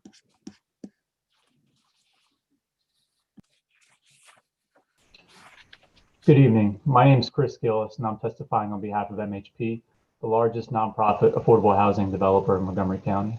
Our top priorities for the upcoming legislative session are: 1, protecting funding for programs that support affordable housing and community development, and 2, preventing residential and commercial evictions through additional funding for rental and small business assistance. This past summer, Governor Hogan proposed a package of budget cuts, including severe cuts to programs that are essential to efforts to expand affordable housing, revitalize neighborhoods, and support small businesses. Among the proposed reductions was a $12 million cut to Rental Housing Works, which provides capital for affordable housing projects that traditional lenders can't or won't provide. MHP alone has 3 projects in our 12-month pipeline that will need $2.5 million each in Rental Housing Works funds in Gaithersburg, Tacoma Park, and Silver Spring. Thankfully, Comptroller Francho and Treasurer Kopp opposed the cuts to Rental Housing Works capital budget.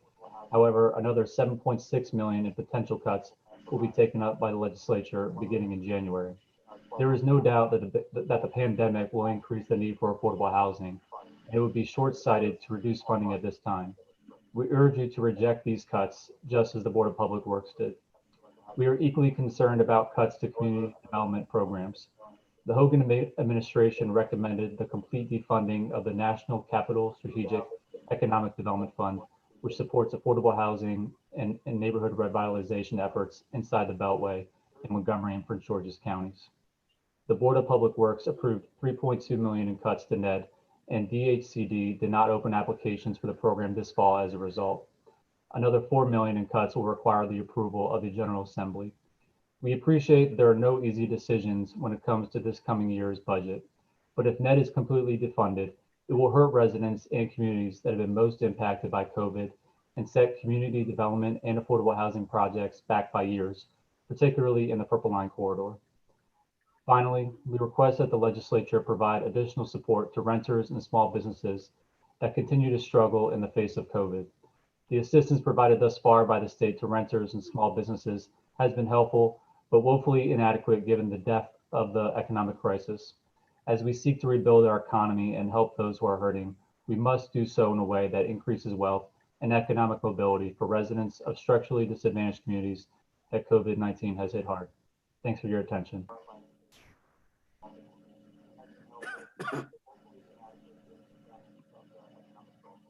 Thanks, Chris. Beth Jacobson.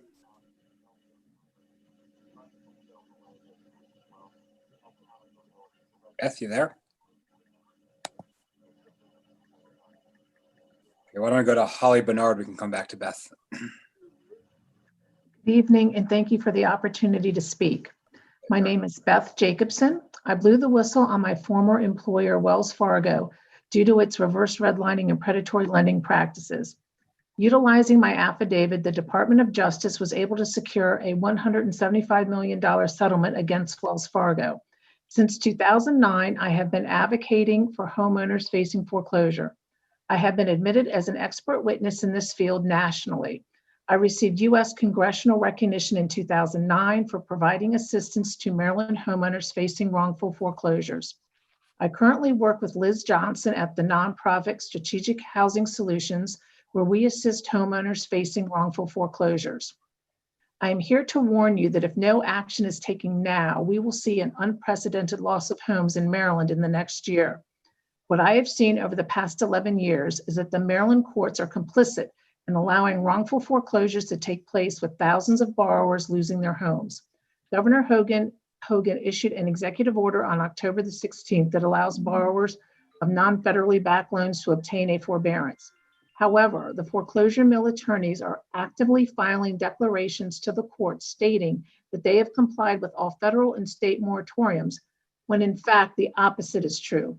The tragedy for Maryland homeowners is that there are laws on the books, including case law and now this executive order, that would help them save their homes, but the courts are not informed and are only listening to the foreclosure mill attorneys who have a vested interest to foreclose.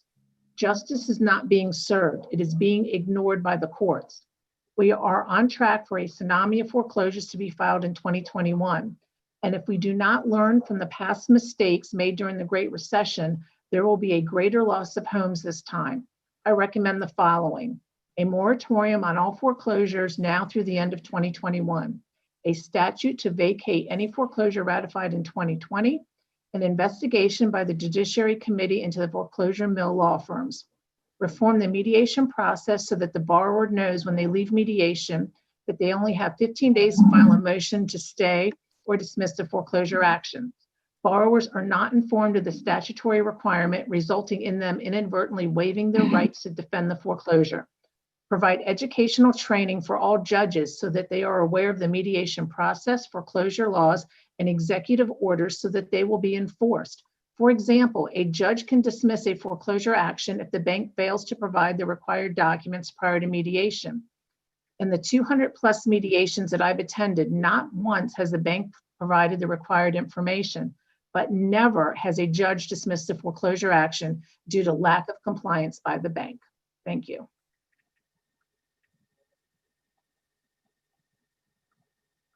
Holly, please unmute and go ahead.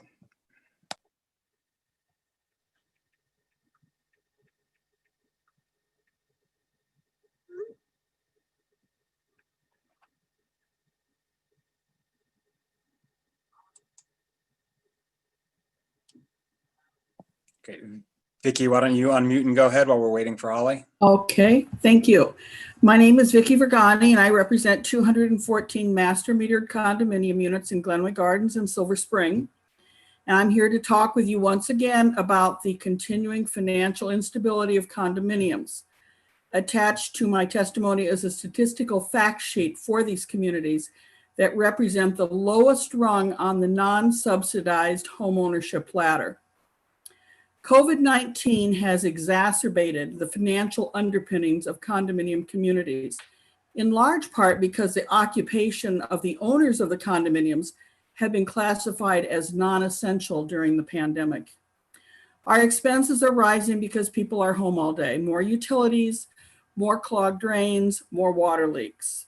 but our collections are down because people do not have jobs. And the collections are going down further every month. Sorry, Vicki, somehow you got yourself on mute again. Whoops. Okay, it's highly probable that many of these communities will become insolvent as of COVID because of COVID-19.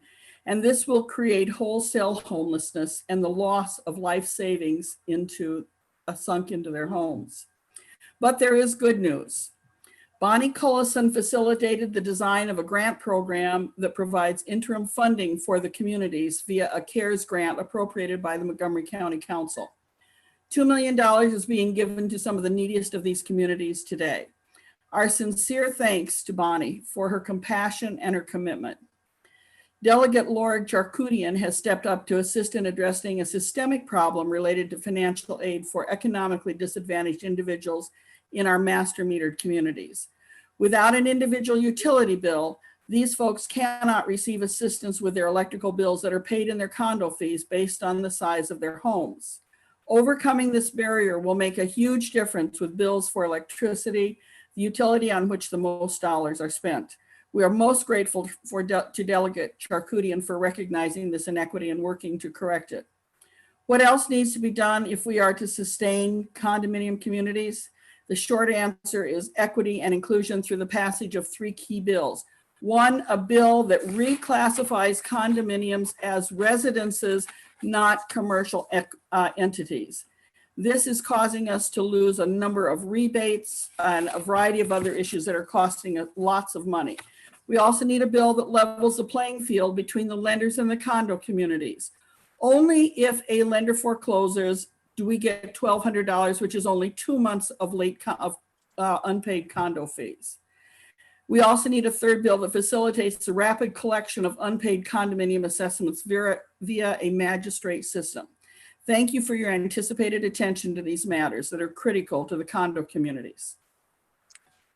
Thank you. Holly, don't do anything. Rebecca's going to unmute you and I'll just tell you when to start talking. So Rebecca, go ahead and unmute Holly, please.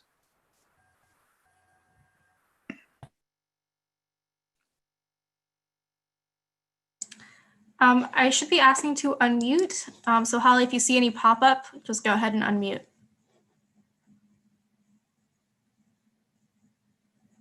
There you go. Go ahead, Holly.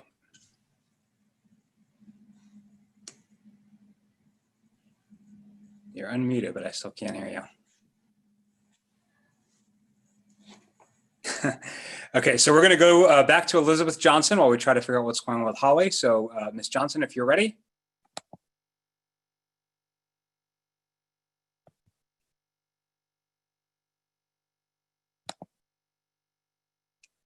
Okay, well, Chair Zucker, I'm going to turn it over to you to call the next panel and we can try to get back to these people as we figure out what their tech issues are.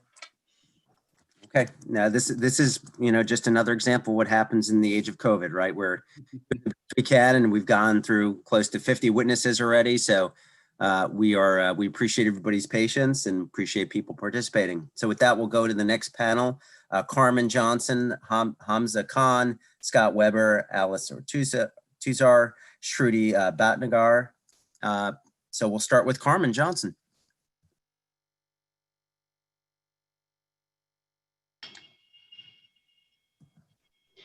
I am Dr. Carmen Johnson, the Director of Court Watch at Life After Release. I am here this evening to speak briefly on judicial reform and housing relief. Life After Release has several programs with one called Court Watch. We have sat in over 2,000 bond hearings since February 2020 with over 40 volunteers, including law students. Per the Prison Policy Initiative, Maryland has an incarceration rate of 585 per 100,000 people, meaning that it locks up a higher percentage of its people than any other state. With that said, COVID-19 is a breeding ground in jails and prisons because social distancing is impossible. Sanitation is poor and medical resources are extremely limited. Given the long-standing systematic racial disparities in arrests, prosecutions, and sentencing, we feel that policymakers have been slow to respond to judicial reform because it is mainly poor people of color whose lives are on the line. Consequently, It is clear that mass incarceration is not just an injustice system, but also a public health issue as well. Judicial reform focus need to be on pretrial detention, police practices, over sentencing, prosecutors, and or in judicial abuse of authority in the name of public safety and COVID-19 in jails. We need judicial reform working to change punishment by reversing the tide of incarceration, protecting constitutional rights, eliminating racism, and increasing government accountability and transparency. To switch to housing relief, we understand that tens of thousands of Marylanders will face foreclosure in 2021 as soon as the governor's SOE ends. Passing the buck to the governor to use an SOE is undemocratic. Therefore, the General Assembly must act. As a grassroots organization, we are aware of dozens of Marylanders who have reached out to us about the problems they are facing paying their home loans and the unwillingness of banks to adhere to the governor's state of emergency orders protecting homeowners in this crucial time. We understand the moratorium on foreclosures for 2021 and the investigation committee into frequent plaintiff attorneys of lenders suing for foreclosures, removing mediation proceedings from OAH and placing it under the judiciary. Lastly, there should be mandating 24-month repayment plan in addition to 12 months forbearance currently offered by the governor's SOE. Subjectively, it is not too late for our elected officials to fix this injustice. Thank you for hearing my testimony, and I look forward to seeing results and hearing from you soon. Thank you.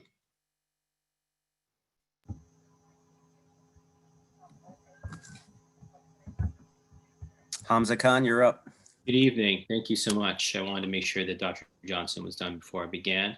Thank you, Mr. Chairman. My name is Hamza Khan, and I'm a long-time resident of our county. My testimony will focus on the need for a moratorium on foreclosure proceedings in 2021. I believe it is a priority for our legislature to pass such a moratorium on foreclosures for the entirety of the calendar year of 2021 and to further reverse any foreclosures that have been ratified in the year of 2020. I further urge our legislators to reform the foreclosure process in our state and mandate by law that all lenders offer payment arrangement plans to mortgage holders in order to allow them to catch up on their past mortgages over the past 24 months. This would not be unprecedented. The Maryland Public Service Commission has mandated exactly that for customers behind on their utility payments, and the governor has attempted a similar solution through his executive orders this year vis-a-vis a forbearance option for past due mortgages. Without such common sense measures being enacted into law, tens of thousands of Marylanders are at risk of losing their homes and their place in the middle class. According to RealtyTrack.com, a website that monitors foreclosures across the country, Maryland is indeed one of the top 5 states proceeding with foreclosures in the first half of 2020. No numbers are available at this time for the remaining half. Despite Governor Hogan's attempt to address the matter through his various state of emergency orders, since June of 2020, tens of thousands of residents have been impacted by the COVID-19 pandemic and have had to shutter their businesses or lost their jobs. Many of those have been deeply traumatized, having lost loved ones during the course of this terrible pandemic. I therefore ask the delegation to take seriously these concerns and to enact measures designed to protect homeowners in these difficult times. Thank you and good evening. Honorable members of the Montgomery County delegation, my name is Scott Weber. I'm a D16 resident, but a county and statewide social and public health advocate. I wish to share 2 issues of concern today. First, and the most urgent, is the area of housing security. Let's face the facts. The current economic crisis resulting from the COVID pandemic is only going to get worse, and any effort to minimize it will be at our... Mr. Weber, you just muted yourself. There you go. Do we know where we were when I stopped? You were at 137. All right. I'll just share that I carry a realtor's license, and I saw from the inside the massive destruction that the Great Recession a decade ago wreaked upon Maryland's economy and its communities, and housing in particular. The number of foreclosures we experienced was heartbreaking. A destroyed family. Lurking just around the corner, however, is a repeat of the last decade unless a smart legislature acts wisely and quickly. But it could be even worse this round, because those most weakened in 2009, disproportionately minority communities and the poor, are statistically those who have recovered the least in the past decade, and are thus, again, most at risk. To its credit, during the 2008, 9, and 10 sessions, the General Assembly passed sweeping emergency mortgage reform in Real Property 7105 at SEEK, several significant rule changes, and multiple COMAR updates. But I'm here to share that there are a few very serious loopholes that need urgent attention to affect the outcome these changes were written to address. I can also tell you the courts are simply ignoring much of it or confused by the legislative intent. So they urgently need care from the General Assembly. In short, housing security and eviction foreclosure legislation needs to be a top priority. And we further remiss not to share my second issue, and that namely being the anti-science, anti-public health, anti-fact, anti-vaping legislation of the past few years that needs to be an anti-priority, because such poorly researched and rushed legislation would unquestionably be responsible for more death and actually greater cost than COVID-19. That's a statistical reality that's obvious to anyone familiar with the science and with the facts. So promoting smart vaping legislation would be the most significant priority you could possibly ever make. I offer myself as a knowledge resource to any of you on either topic, and thank you for this precious opportunity to participate.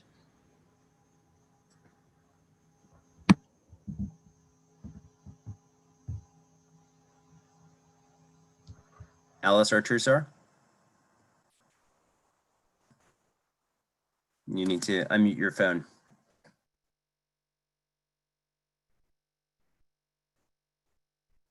Okay, we're gonna pause on Alice and we'll go to Shruti Bhatnagar. Thank you. Good evening. My name is Shruti Bhatnagar and I'm chair of the Sierra Club Montgomery County Group. The Sierra Club applauds the Montgomery County delegation for its dedication to protecting our precious and vulnerable environment. In the upcoming session, the Sierra Club's priorities will focus on three key areas: clean energy, affordable, just, and clean transportation, and zero waste. On clean energy, our principal focus will be on pushing legislation to set a firm date for retiring Maryland's remaining coal plants and to provide a just transition for affected workers and communities.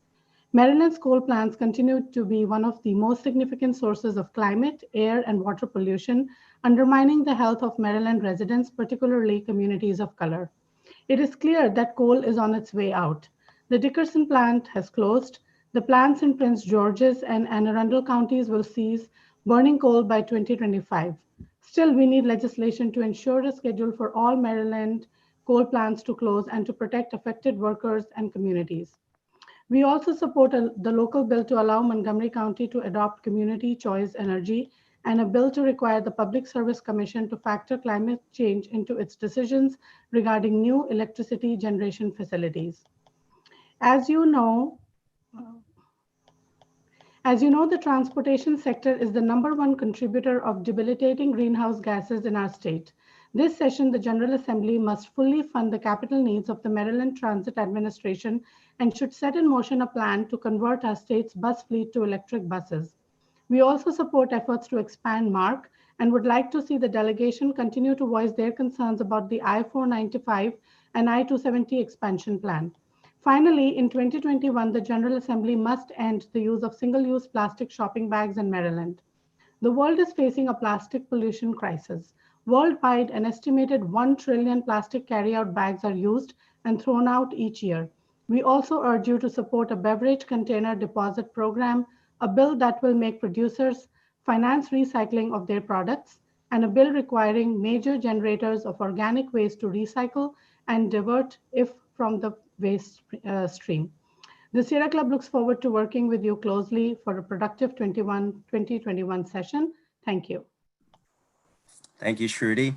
We'll now try Alice Artrusar again. Alice, can you hear me? And just make sure you unmute yourself. Okay, Holly Bernard. Can you hear me? Yes, we can. Please go ahead. I'm Holly Bernard, resident of Montgomery County and a registered architect. Housing security for the vulnerable is a key need for fighting the pandemic. Montgomery County evictions are suspended because of the county executive order until January, but the pandemic is not over just because a vaccine seems near. Why distribution is many months away. Housing security is central to keeping people sheltered in place, working and schooling from home, and limiting spread of the disease. We can expect the pandemic to continue until at least mid-2021. The 1918 emergency lasted 3 years. Some projections show economic recovery would need another 2 years after the emergency ends. We urgently need a state-enacted, legally mandated stay on residential evictions and foreclosures to extend at least through mid-2021 or until the pandemic emergency ends, with subsidies and payment plans for anyone who falls behind. We need to mobilize housing capacity to turn vacant units into affordable public housing, build new affordable housing for both market and public housing, and protect and expand housing and rental assistance for poor and low-income households. Evictions and foreclosures increase housing density and rooming share situations and put more pressure on the homeless shelters and pressure county budgets further. Preventing further homelessness is really key for preventing spread of the virus. We need to bring housing within the capacity of every household, stop evictions, prohibit rent increases during the emergency, and imposition of any late fees on mortgages and housing payments. State enactment of relief from residential eviction and foreclosures during the COVID-19 crisis is such an essential strategy for preserving health of the population and preventing spread of the disease that it must be a top priority for enactment by state legislators. Thank you very much. Thank you very much. We're going to try Miss Elizabeth Johnson again. Miss Johnson, can you hear us? And if so, please make sure you unmute yourself and begin your testimony.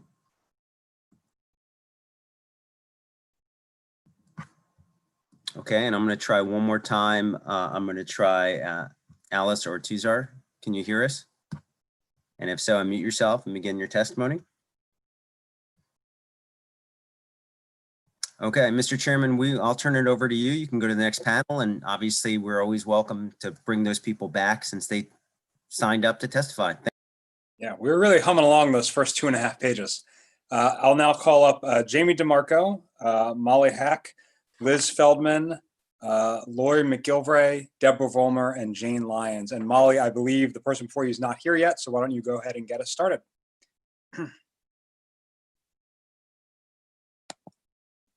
Just got to unmute yourself, Molly. Okay.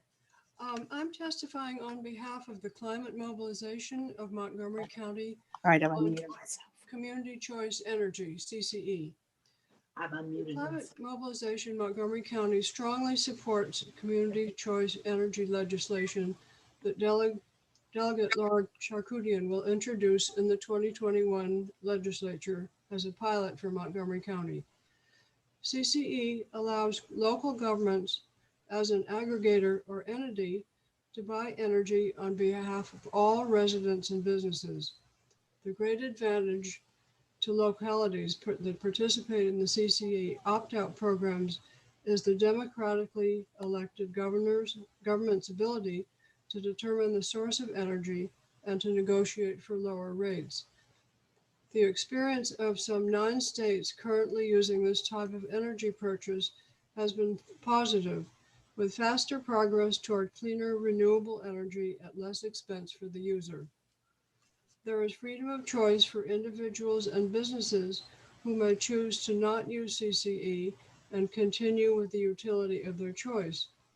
One of the advantages of the program among these municipalities using CCE is in the increase of the use of renewables such as solar and wind power. In Ann Arbor, Michigan, the ATO Zero climate plan summary noted that CCE in stage 1 would have a total of 35.8% greenhouse gas reduction of total emissions. This is a notably faster reduction than any other category, including electrification, year-round bulk purchases, although all were significant as part of the total. The greatest advantage for Montgomery County will be the more rapid reduction of carbon emissions compared to many other possible alternatives, which will help the county to reach its climate goals of 80% reduction by 2027 and 100% reduction by 2035.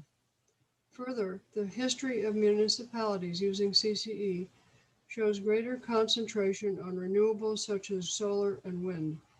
Usually over 80% of residents and businesses participate in CCE once established, which as a majority of users contributes to the increased reduction of greenhouse gas emissions. Thank you. Thanks, Molly. Liz, go ahead. Hey, thanks so much for sticking with me while I got my technology ready. My name is Liz Johnson. I am the chairperson of the Maryland Conference of the NAACP. And I'm so very delighted to hear so many people talking about a subject that's very close to our heart, and that is foreclosures. Now we have COVID-19 coming in, and we are just very concerned about, as everyone else is saying, about the myriad of foreclosures that are coming down the pike. And what we're so concerned about is that we're just concerned because the industry is gearing up to be able to foreclose on people very, very quickly and to get them into court. So what we're doing with Strategic Housing Solutions, which is our nonprofit, we are working with people who are expecting to get foreclosed on or who are having difficulty paying their mortgages. We are asking them to please to contact Strategic Housing Solutions or the NAACP so that we can share with them how we can help them. Because what we've been putting up with in the courts are people who are foreclosing, coming into courts with fake documents and all kinds of things really constituting fraud on the court. So we are really looking forward to being able to help folks as they go down this road of trying to stay in their homes. We've got stories of people who are living in storage units, in their cars, in tents in the woods with relatives, and just generally having a hard time getting situated again in their lives once they have been foreclosed on. So Maryland has been ranked as high as number 3 in foreclosures in the county. And make no mistake about it, it's just not residents that are in majority minority communities. You'd probably be very surprised to know about the people who are in 6-figure incomes in wealthy communities that are having these same problems with foreclosures. You will hear people say that people bought more house than they could afford. Yeah, but you hear very, very little about predatory loans and loans that people have been given that were in red line communities, interest-only loans, ninja loans, all of the various loans really that are geared to make sure that they will not be able to stay in their homes. So we are looking forward to working with the legislature and formulating legislation that will enable and give our communities a fair chance in the courts. Thanks for listening. Thank you. And now we'll go over to Liz Feldman. Good evening. I'm here tonight to voice my support for the Montgomery County Community Choice Energy Pilot Program. I'm testifying on behalf of Glen Echo Heights Mobilization, a neighborhood organization of concerned citizens working on behalf of progressive causes, including the fight against climate change. A crucial step in fighting climate change is transitioning to clean energy. And Clean Choice Energy would move Montgomery County ahead in its goal of achieving 85% reduction in greenhouse gas emissions by 2027 and 100% by 2035. And although the cost of clean energy has come down, cost considerations for individuals, businesses, and public entities with limited resources continue to be a hurdle in adopting clean energy. CCE is a tool that can be used to negotiate lower energy rates on clean energy. As mentioned earlier, there are 9 states that allow clean energy choice, community choice energy, and those communities pay less in energy costs than the standard offer service rates from the utilities. Here in Montgomery County, lower rates on clean energy would benefit the county government by freeing up resources for other uses, such as supporting local businesses during the COVID epidemic. And lower rates would greatly benefit residents, particularly low-income residents, who are disproportionately impacted by energy cost burdens and by effects of the pandemic. Low-income residents are also more vulnerable to the health risks from fossil fuel pollution. An important component of the Montgomery County Community Choice Energy Pilot Program is the fact that residents must opt out rather than opt into the program. Currently, residents who want clean energy must individually seek out clean energy options. As a residential consumer, I have been able to transition to clean energy by proactively enrolling in Clean Choice Energy and subscribing to Neighborhood Sun Community Solar. However, I know many friends and neighbors who would prefer to be consuming clean energy, but have not found the time to do the research on the options and carry out the necessary steps to procure it. With CCE's opt-out structure, the work is done for those who want in. Finally, purchasing clean energy on a large scale as a CCE aggregator leads to local job creation because a CCE aggregator will be allowed to own and build the means of energy generation and could choose to pair its electric purchases with other programs such as energy efficiency retrofits, which would require local labor. For these reasons, we strongly urge the passage of the Montgomery County Clean Energy Choice Energy Pilot Program. Thank you for the opportunity to testify.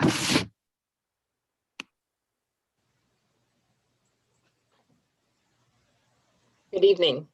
Thank you, senators and delegates. I'm Lori McGilvray, and I represent the Tacoma Park Mobilization Environment Committee and many individuals and groups in Montgomery County and across the state. While these groups all could have testified, and some have, instead I want you to picture the room filled with supporters from Food and Water Watch, Chesapeake Climate Action Network, the Climate Mobilization Montgomery County Chapter, Environmental Justice Ministry, Cedar Lane Unitarian Universalist Church, Glen Echo Heights Mobilization, Montgomery County Faith Alliance for Climate Solutions, Montgomery Countryside Alliance, 350 MoCo, Maryland Legislative Coalition, and Maryland Sierra Club. We strongly urge you to support Delegate Charkoudian's Community Choice Energy Pilot Program, or CCE. And I'll highlight 4 reasons why this bill is so important. First, we face dual challenges and crises of economic inequality and climate change. We have less than a decade to avert the worst effects of climate change, already evident here with unprecedented flooding and days over 90 degrees. Low-income communities are disproportionately impacted by climate change, while at the same time, they pay 550% more as a percentage of income for electricity than other Marylanders. The county can use CCE to negotiate lower electricity rates for consumers, especially benefiting low-income residents. Second, CCE can rapidly transition us to affordable renewable energy and help the county make great strides towards meeting its greenhouse gas reduction goals, as you've heard from other speakers. In fact, Montgomery County will have difficulty meeting its ambitious goals without CCE. CCE is a game changer because it can change the default electricity option, affordable renewable energy, and overcome consumers' biggest barrier to switching to clean energy, which is that making the change is confusing and time-consuming. Third, CCE provides local control over the source and type of electricity. It's essentially like a large buying club, the details of which are determined by the local government. And by aggregating a large number of consumers, the county can purchase electricity at significantly below the default standard offer service rate. And it still allows consumer choice because individual households and businesses can opt out and continue with the utility or third-party supplier. Fourth and finally, it's one of the most cost-effective tools. Last year's fiscal note was low. The Public Service Commission can write the regulations within their existing budget, and the cost to Montgomery County would be affordable. So please support Community Choice Energy. It's an outstanding opportunity to meet the county's important equity and environmental goals.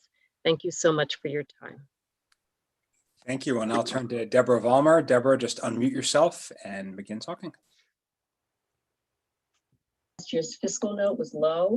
I'm getting another voice, and yeah, it's because you still have the YouTube on. If you don't mind closing out the YouTube. Oh gosh. Please support Community Choice Energy. It's an outstanding opportunity to meet the county's important equity and environmental goals. Thank you so much for your time. Thank you. And I'll turn to Deborah Vollmer. Deborah. Oh. There you go. Am I on? Can you hear me? Yes, please go ahead. This technology is something new to me. I'm Deborah Vollmer, and compared to what a lot of people have been talking about tonight, which I think, you know, a lot of these issues are so important and affect so many people, what I'm going to talk about is maybe a little bit below the radar screen, but I think also important. I want to advocate for a bill to maintain consumer choice to opt out of having a smart meter with respect to all utilities, including electric, water, and gas, and to prohibit the utilities from charging consumers opt-out fees, the way Pepco does. I have two objections to smart meters. First, we do not know just how severe the health effects on the human body might be over the long term. Now, I've talked to a lot of people who think this is not an issue, but it's radiation.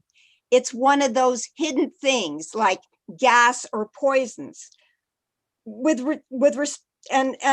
there's no doubt that technology does a lot of good things. But with respect to technology, I choose to proceed according to the precautionary principle, as did Rachel Carson when she called public attention to the widespread use of certain pesticides such as DDT.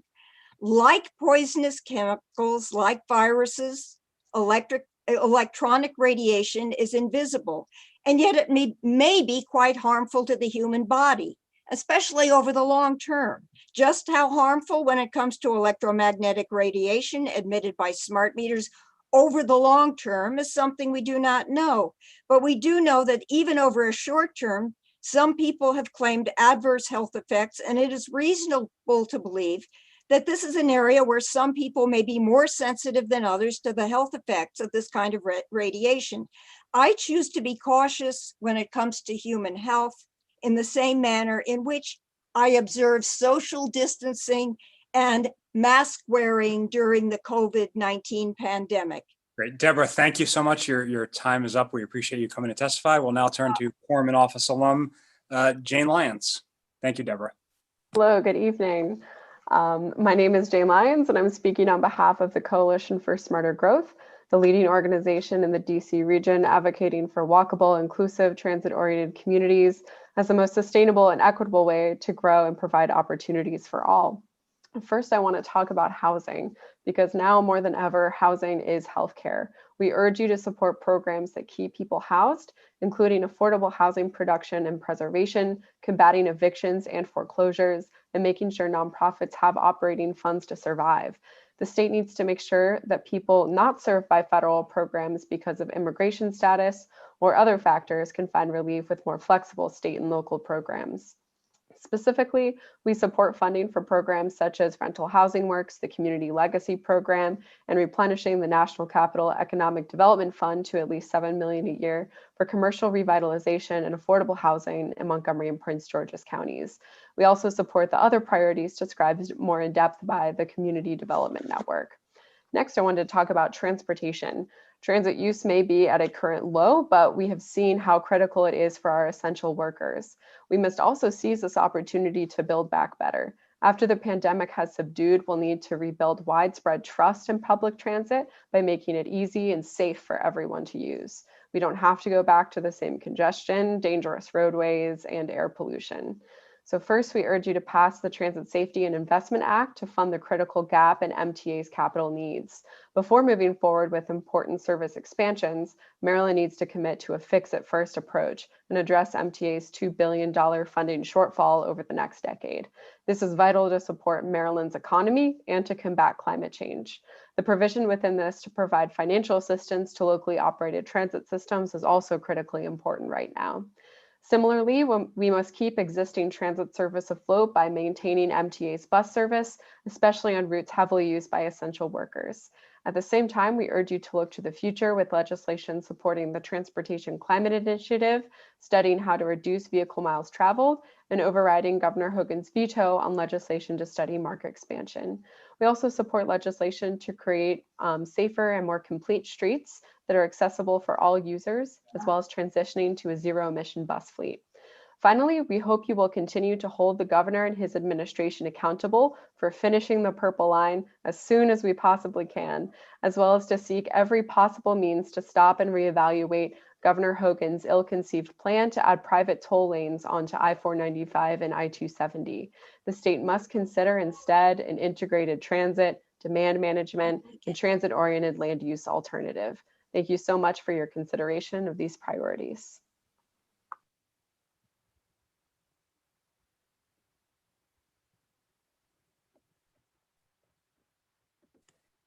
Chair Zucker, it's over to you, I believe. Okay, thank you very much. Now we'll turn to the next panel. We have Benjamin Ross, Lee McNair, Janet Gallant, Barbara Kufal, Ellen Ryan, and Sally Stoltz. So we'll start with you, Benjamin Ross.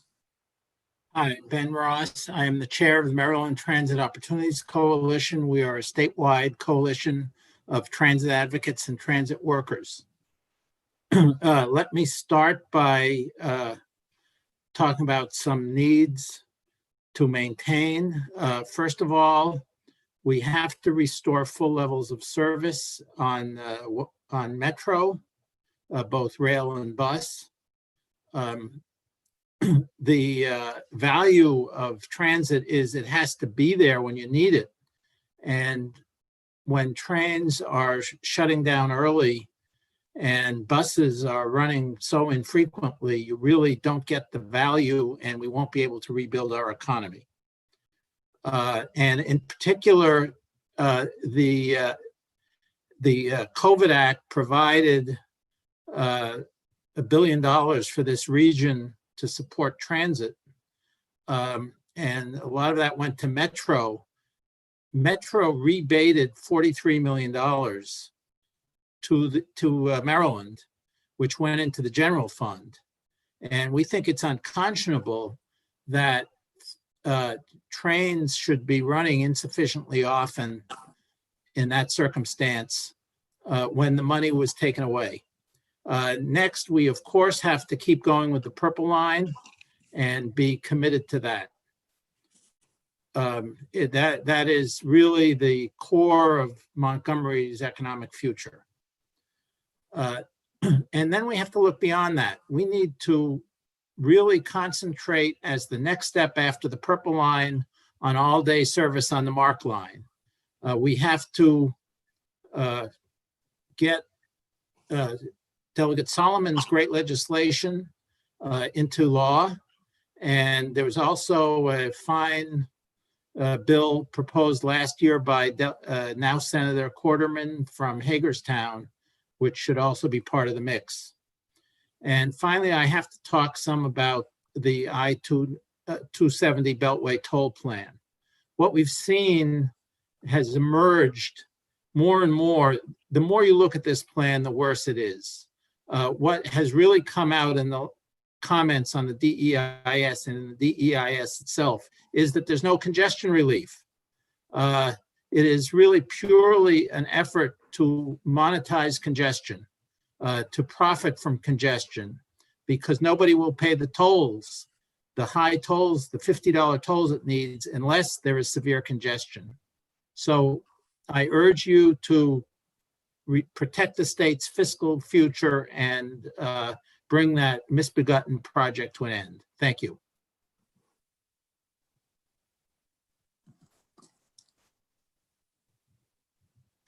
Lee McNair. If unmute yourself, we can't hear you. Okay, Janet Gallant. There you go. Hi, I'm Janet Gallant from don'twiden270.org. Just this week, our group, along with Citizens Against Beltway Expansion and Rockville City Council member Mark Pershela, finished delivering 11,000 door hangers to your constituents' homes in Rockville, Bethesda, Potomac, Kensington, and Silver Spring. The goal was to generate thousands more opposition comments to MDOT about the DEIS, the draft environmental impact statement for the toll lane project. The publication of the DEIS removed the last possible reasons for you to support any part of this project.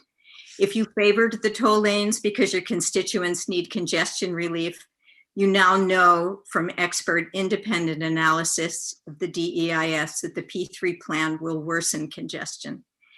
In taking your duty of care seriously, you will no longer be able to give a pass to this P3 project because it puts taxpayers at enormous financial risk. If you thought you could be pro-environment and still accept this project, the portrait of damage to our water, air, and health that emerges from the DEIS makes that impossible. Consider just the impact on schools close to the highways. Years of construction pollution followed by decades of emissions from the added lanes. Then think of all the Montgomery County students so dedicated to reversing climate change. And finally, if you thought the project would only affect communities right along the highway, you now know that the financial and environmental damage will hit all districts. The governor and MDOT are racing ahead to a predetermined outcome that will cause great harm. And it's happening on your watch. All of you were elected as progressives. There's nothing in this project for a progressive to support. Some of you have taken strong targeted action. Thank you. Some of you signed a pointed letter to MDOT in September. Thank you. Some of you haven't taken any substantive action. The project may not require legislative authorization, but you have power and a strong public voice. Call repeatedly for a pause, a restart, an end to this project. Pass the bills that will protect taxpayers and send a cautionary message to the bidders. Demand the data MDOT is withholding. Tell Peter Francho to pause the procurement process now. You and we agree we need fair, effective, multimodal transportation. This P3 project will never get us there. You need to take action. Thank you.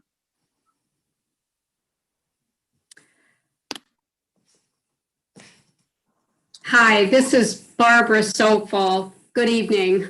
I'm co-chair of Citizens Against Beltway Expansion. Thank you for the opportunity to speak with you tonight.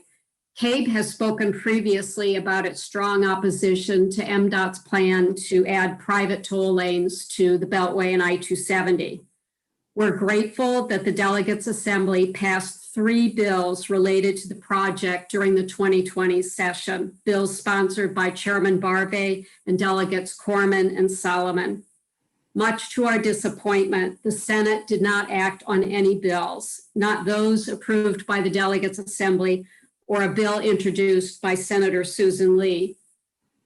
We're also grateful to the members of the delegation who organized and signed on to a letter to MDOT expressing concerns with the many deficiencies of the draft environmental impact statement.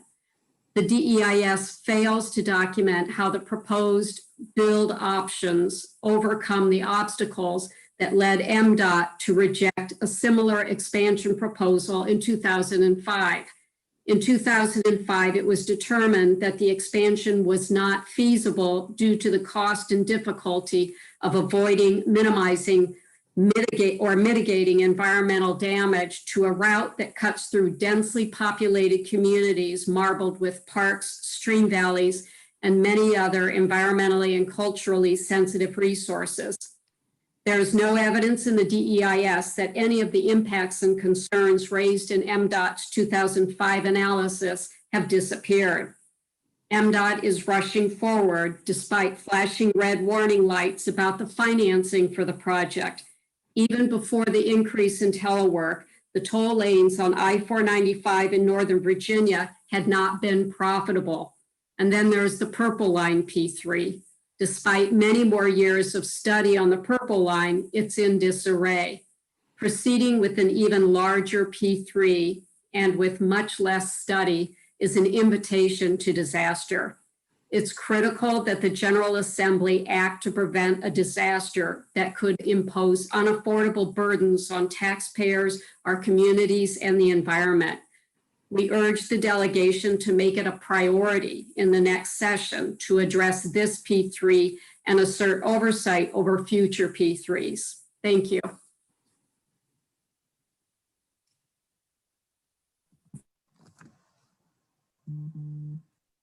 Thank you. Ellen Ryan. Good evening, officials. I'm Ellen Ryan. Adding toll lanes to I-270 and the Beltway is a financially disastrous plan. I can give you 3 brief examples tonight. First, as you've seen, I can, in draft environmental impact statement and media coverage, this boondoggle that was supposed to cost taxpayers nothing and bring Maryland millions in revenue can cost us between $482 million and $1 billion. That doesn't account for some $2 billion for relocating WSSC lines or more millions to rebuild every bridge and overpass along I-270 in Rockville alone. Here's a second financial problem to consider. Virginia's 2012 contract with Transurban specifies that the state compensate the company for any lost toll revenue caused by future widening of I-95. Just 6 years later, Virginia saw congestion and wanted to widen I-95 south of Occoquan. If it did, it would have to pay this foreign company. Now it has the same congestion as before, a 73-year contract, and wider highways with sky-high tolls. Contracts favor the toll company, not the state. A third financial problem. States already show that enterprises will continue with telework even after COVID subsides. Less traffic will use highways at rush hour.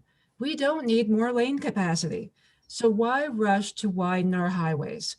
The state will not recoup the costs. There's no pot of gold for the state to make here. We already have a disaster in the Purple Line. Do we want this P3 mess as well? I oppose the P3 managed lanes plan and support the no build option and urge you to do the same. Please remember, the only incentive for drivers to move over in the toll lane is if the free lanes are packed to capacity. Thank you.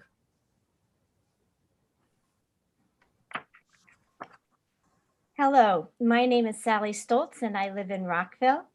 Thank you to all of you who have been working to prevent another financially disastrous P3 from happening. Special thanks to Jared Solomon for last session's HB 1424 Public-Private Partnerships Process and Oversight Bill. My first request is that this bill be reintroduced along with a sister bill in the Senate, and that all of you work with senators and delegates to get it passed. The I-270, I-495 P3 proposal presents a very significant threat to Maryland's financial health. The collapse of the Purple Line and the nearly $1 billion of cost overruns starkly demonstrate how dangerous the P3 route can be. Similar failures have occurred all over the US and the world. If a P3 is to be proposed, it needs sophisticated, thorough oversight.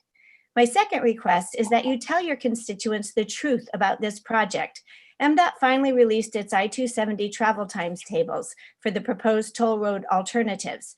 They show that commute times in the regular lanes for all of the alternatives remain basically the same as in the no build option.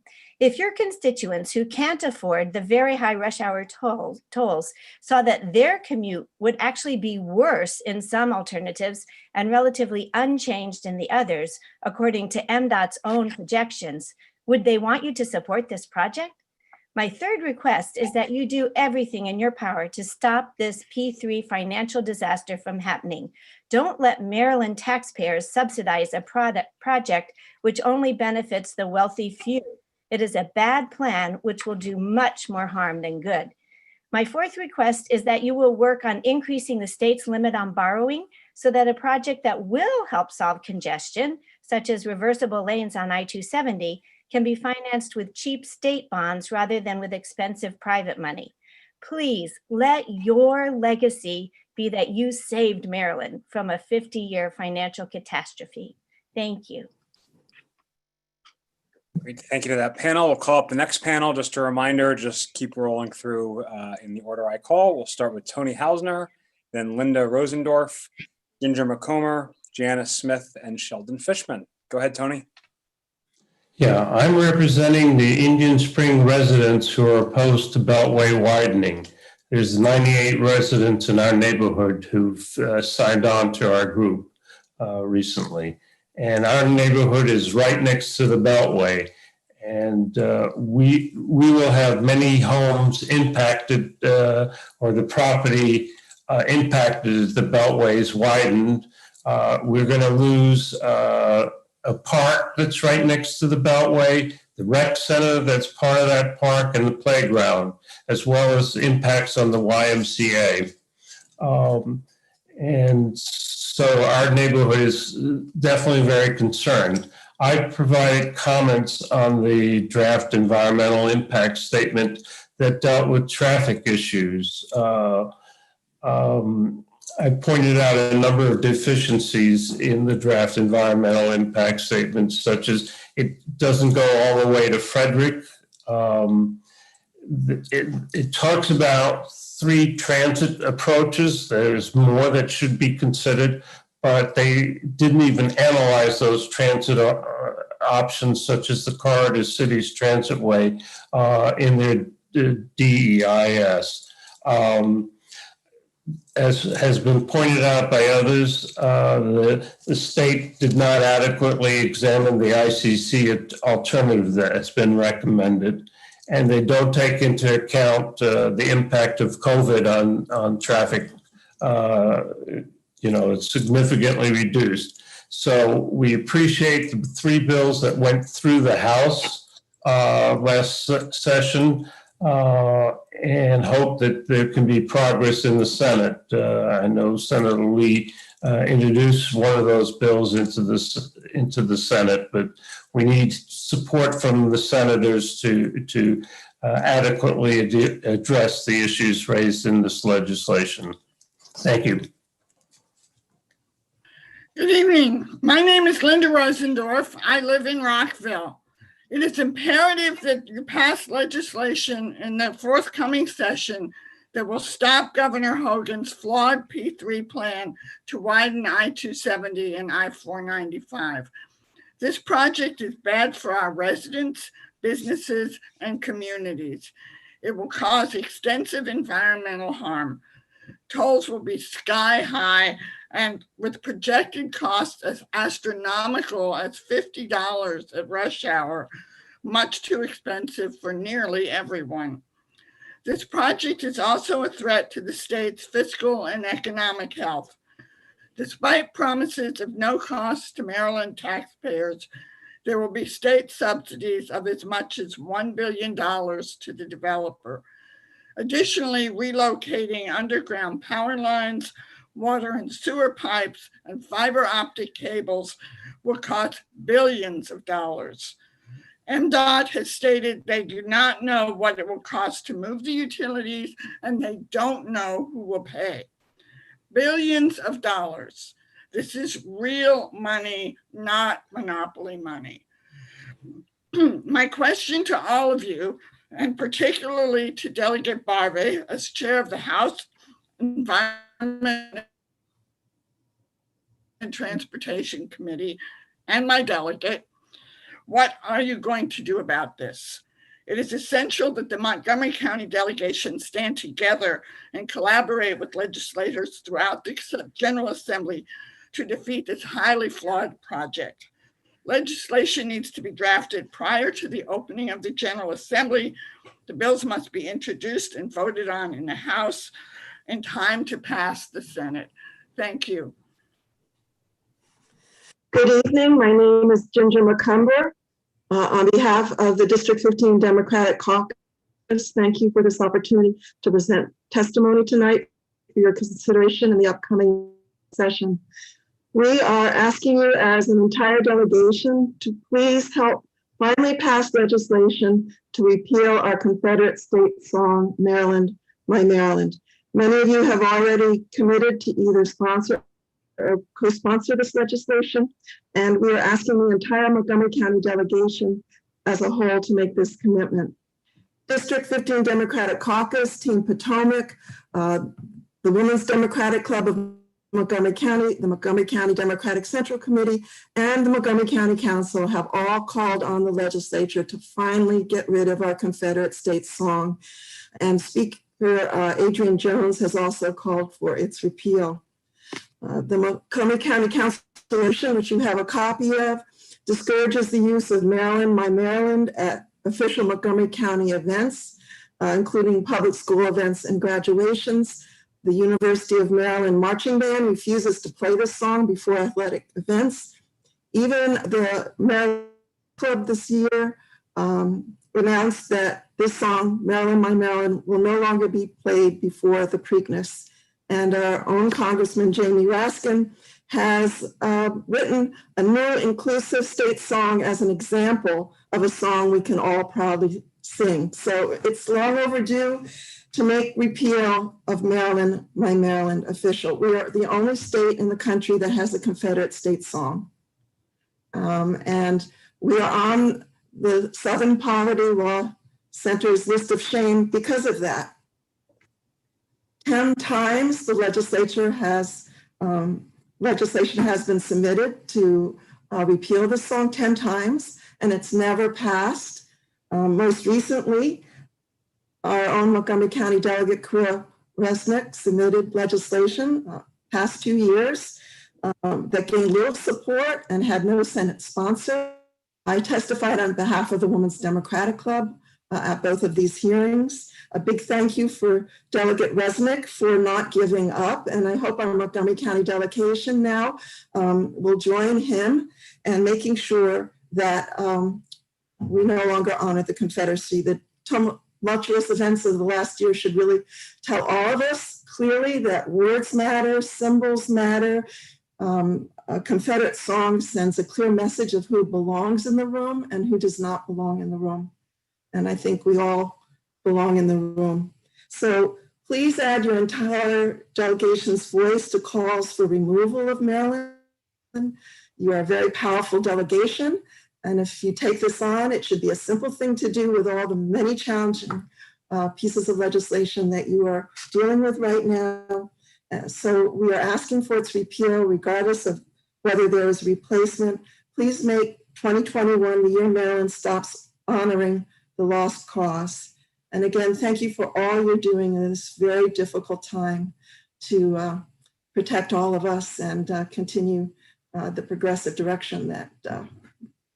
Thank you, Gary. Appreciate it. Jana Smith, go ahead. Yes. Thank you. I'm Janice Smith. You know, a lot of people are asking for money, but actually our group can point to a pot of money.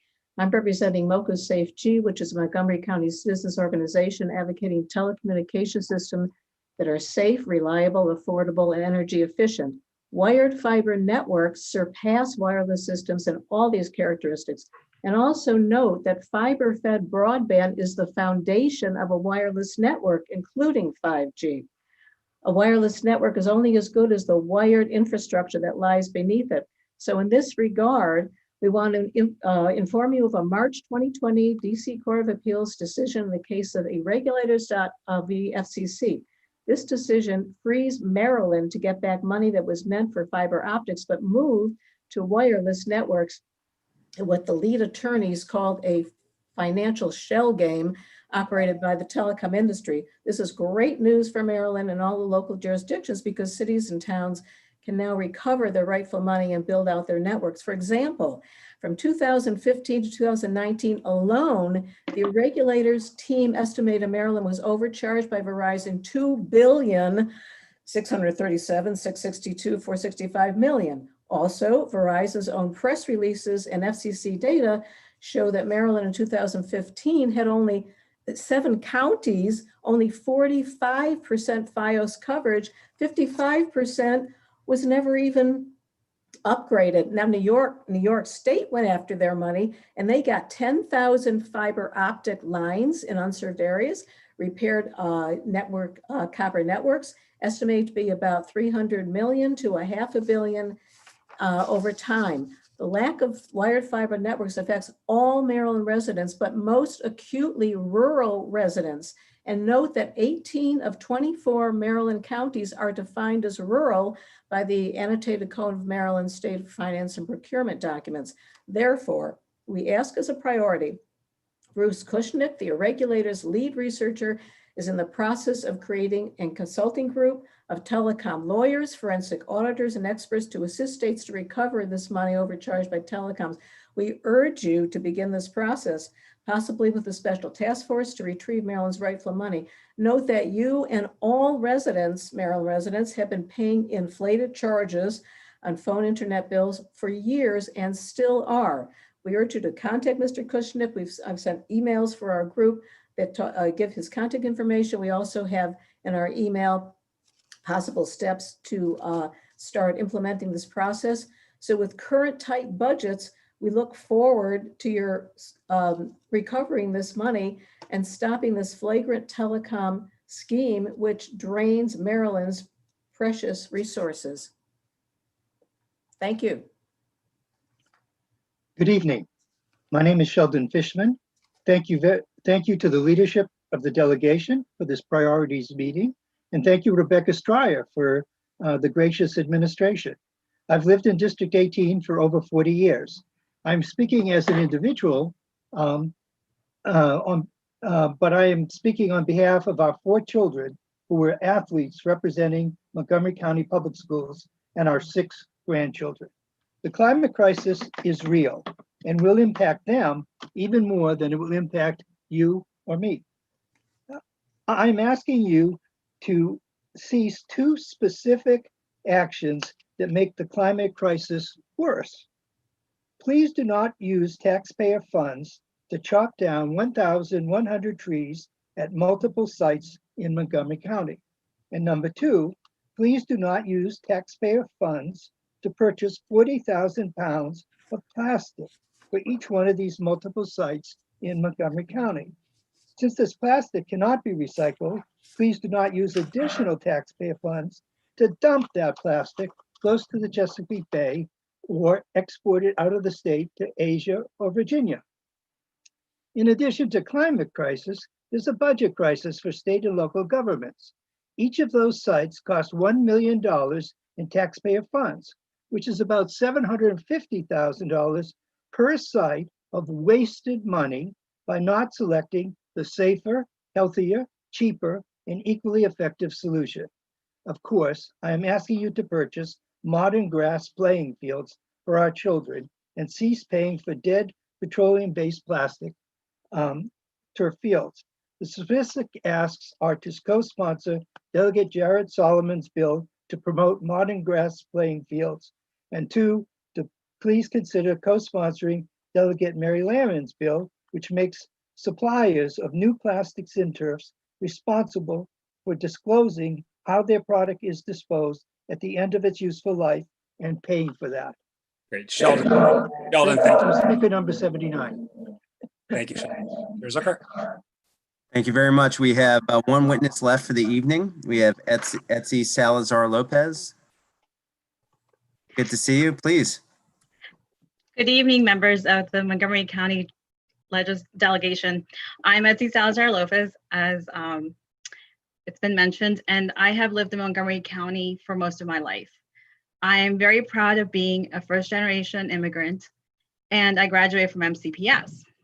Please override Governor Hogan's veto of the blueprint for Maryland's future bill when the General Assembly convenes, and include COVID-related content for schools to develop better support for teachers, especially because God knows, teachers give so much for all our students, right? We all have our favorite teacher. I remember Leslie Roach till this very date. So for example, MCPS's plan to have kids go back to school in person instead of continuing all virtual classes is too precipitated. So we need to have better legislature. I think we need to have better content so that there is a safe return for the kids, teachers, school staff, administration to go back. Secondly, I'm a homeowner of this county and I don't support Governor Hogan's plan to widen I-495, especially when the Purple Line initiative is failing. Per the November 9th Sierra Club press release, quote, 50 groups came together to develop one simple message. Governor Hogan's plan to widen the 495 and 270 toll lanes is flawed, incomplete, legally vulnerable, and would fail to reduce congestion for the vast majority of drivers. Thank you so much for your time. Well, thank you very much. I just wanted to remind anyone that was listening that had wanted to testify but didn't make the registration deadline, please feel free to email us testimony and we'll be happy to circulate it amongst the delegation. I want to thank Chair Corman and the staff that was invaluable tonight, and just want to remind everyone that local bill hearings are going to be starting. The first local bill hearing will be on December 1st at 7 p.m. and that'll be virtual. That concludes tonight's joint priorities hearing, and we wish everyone a good night.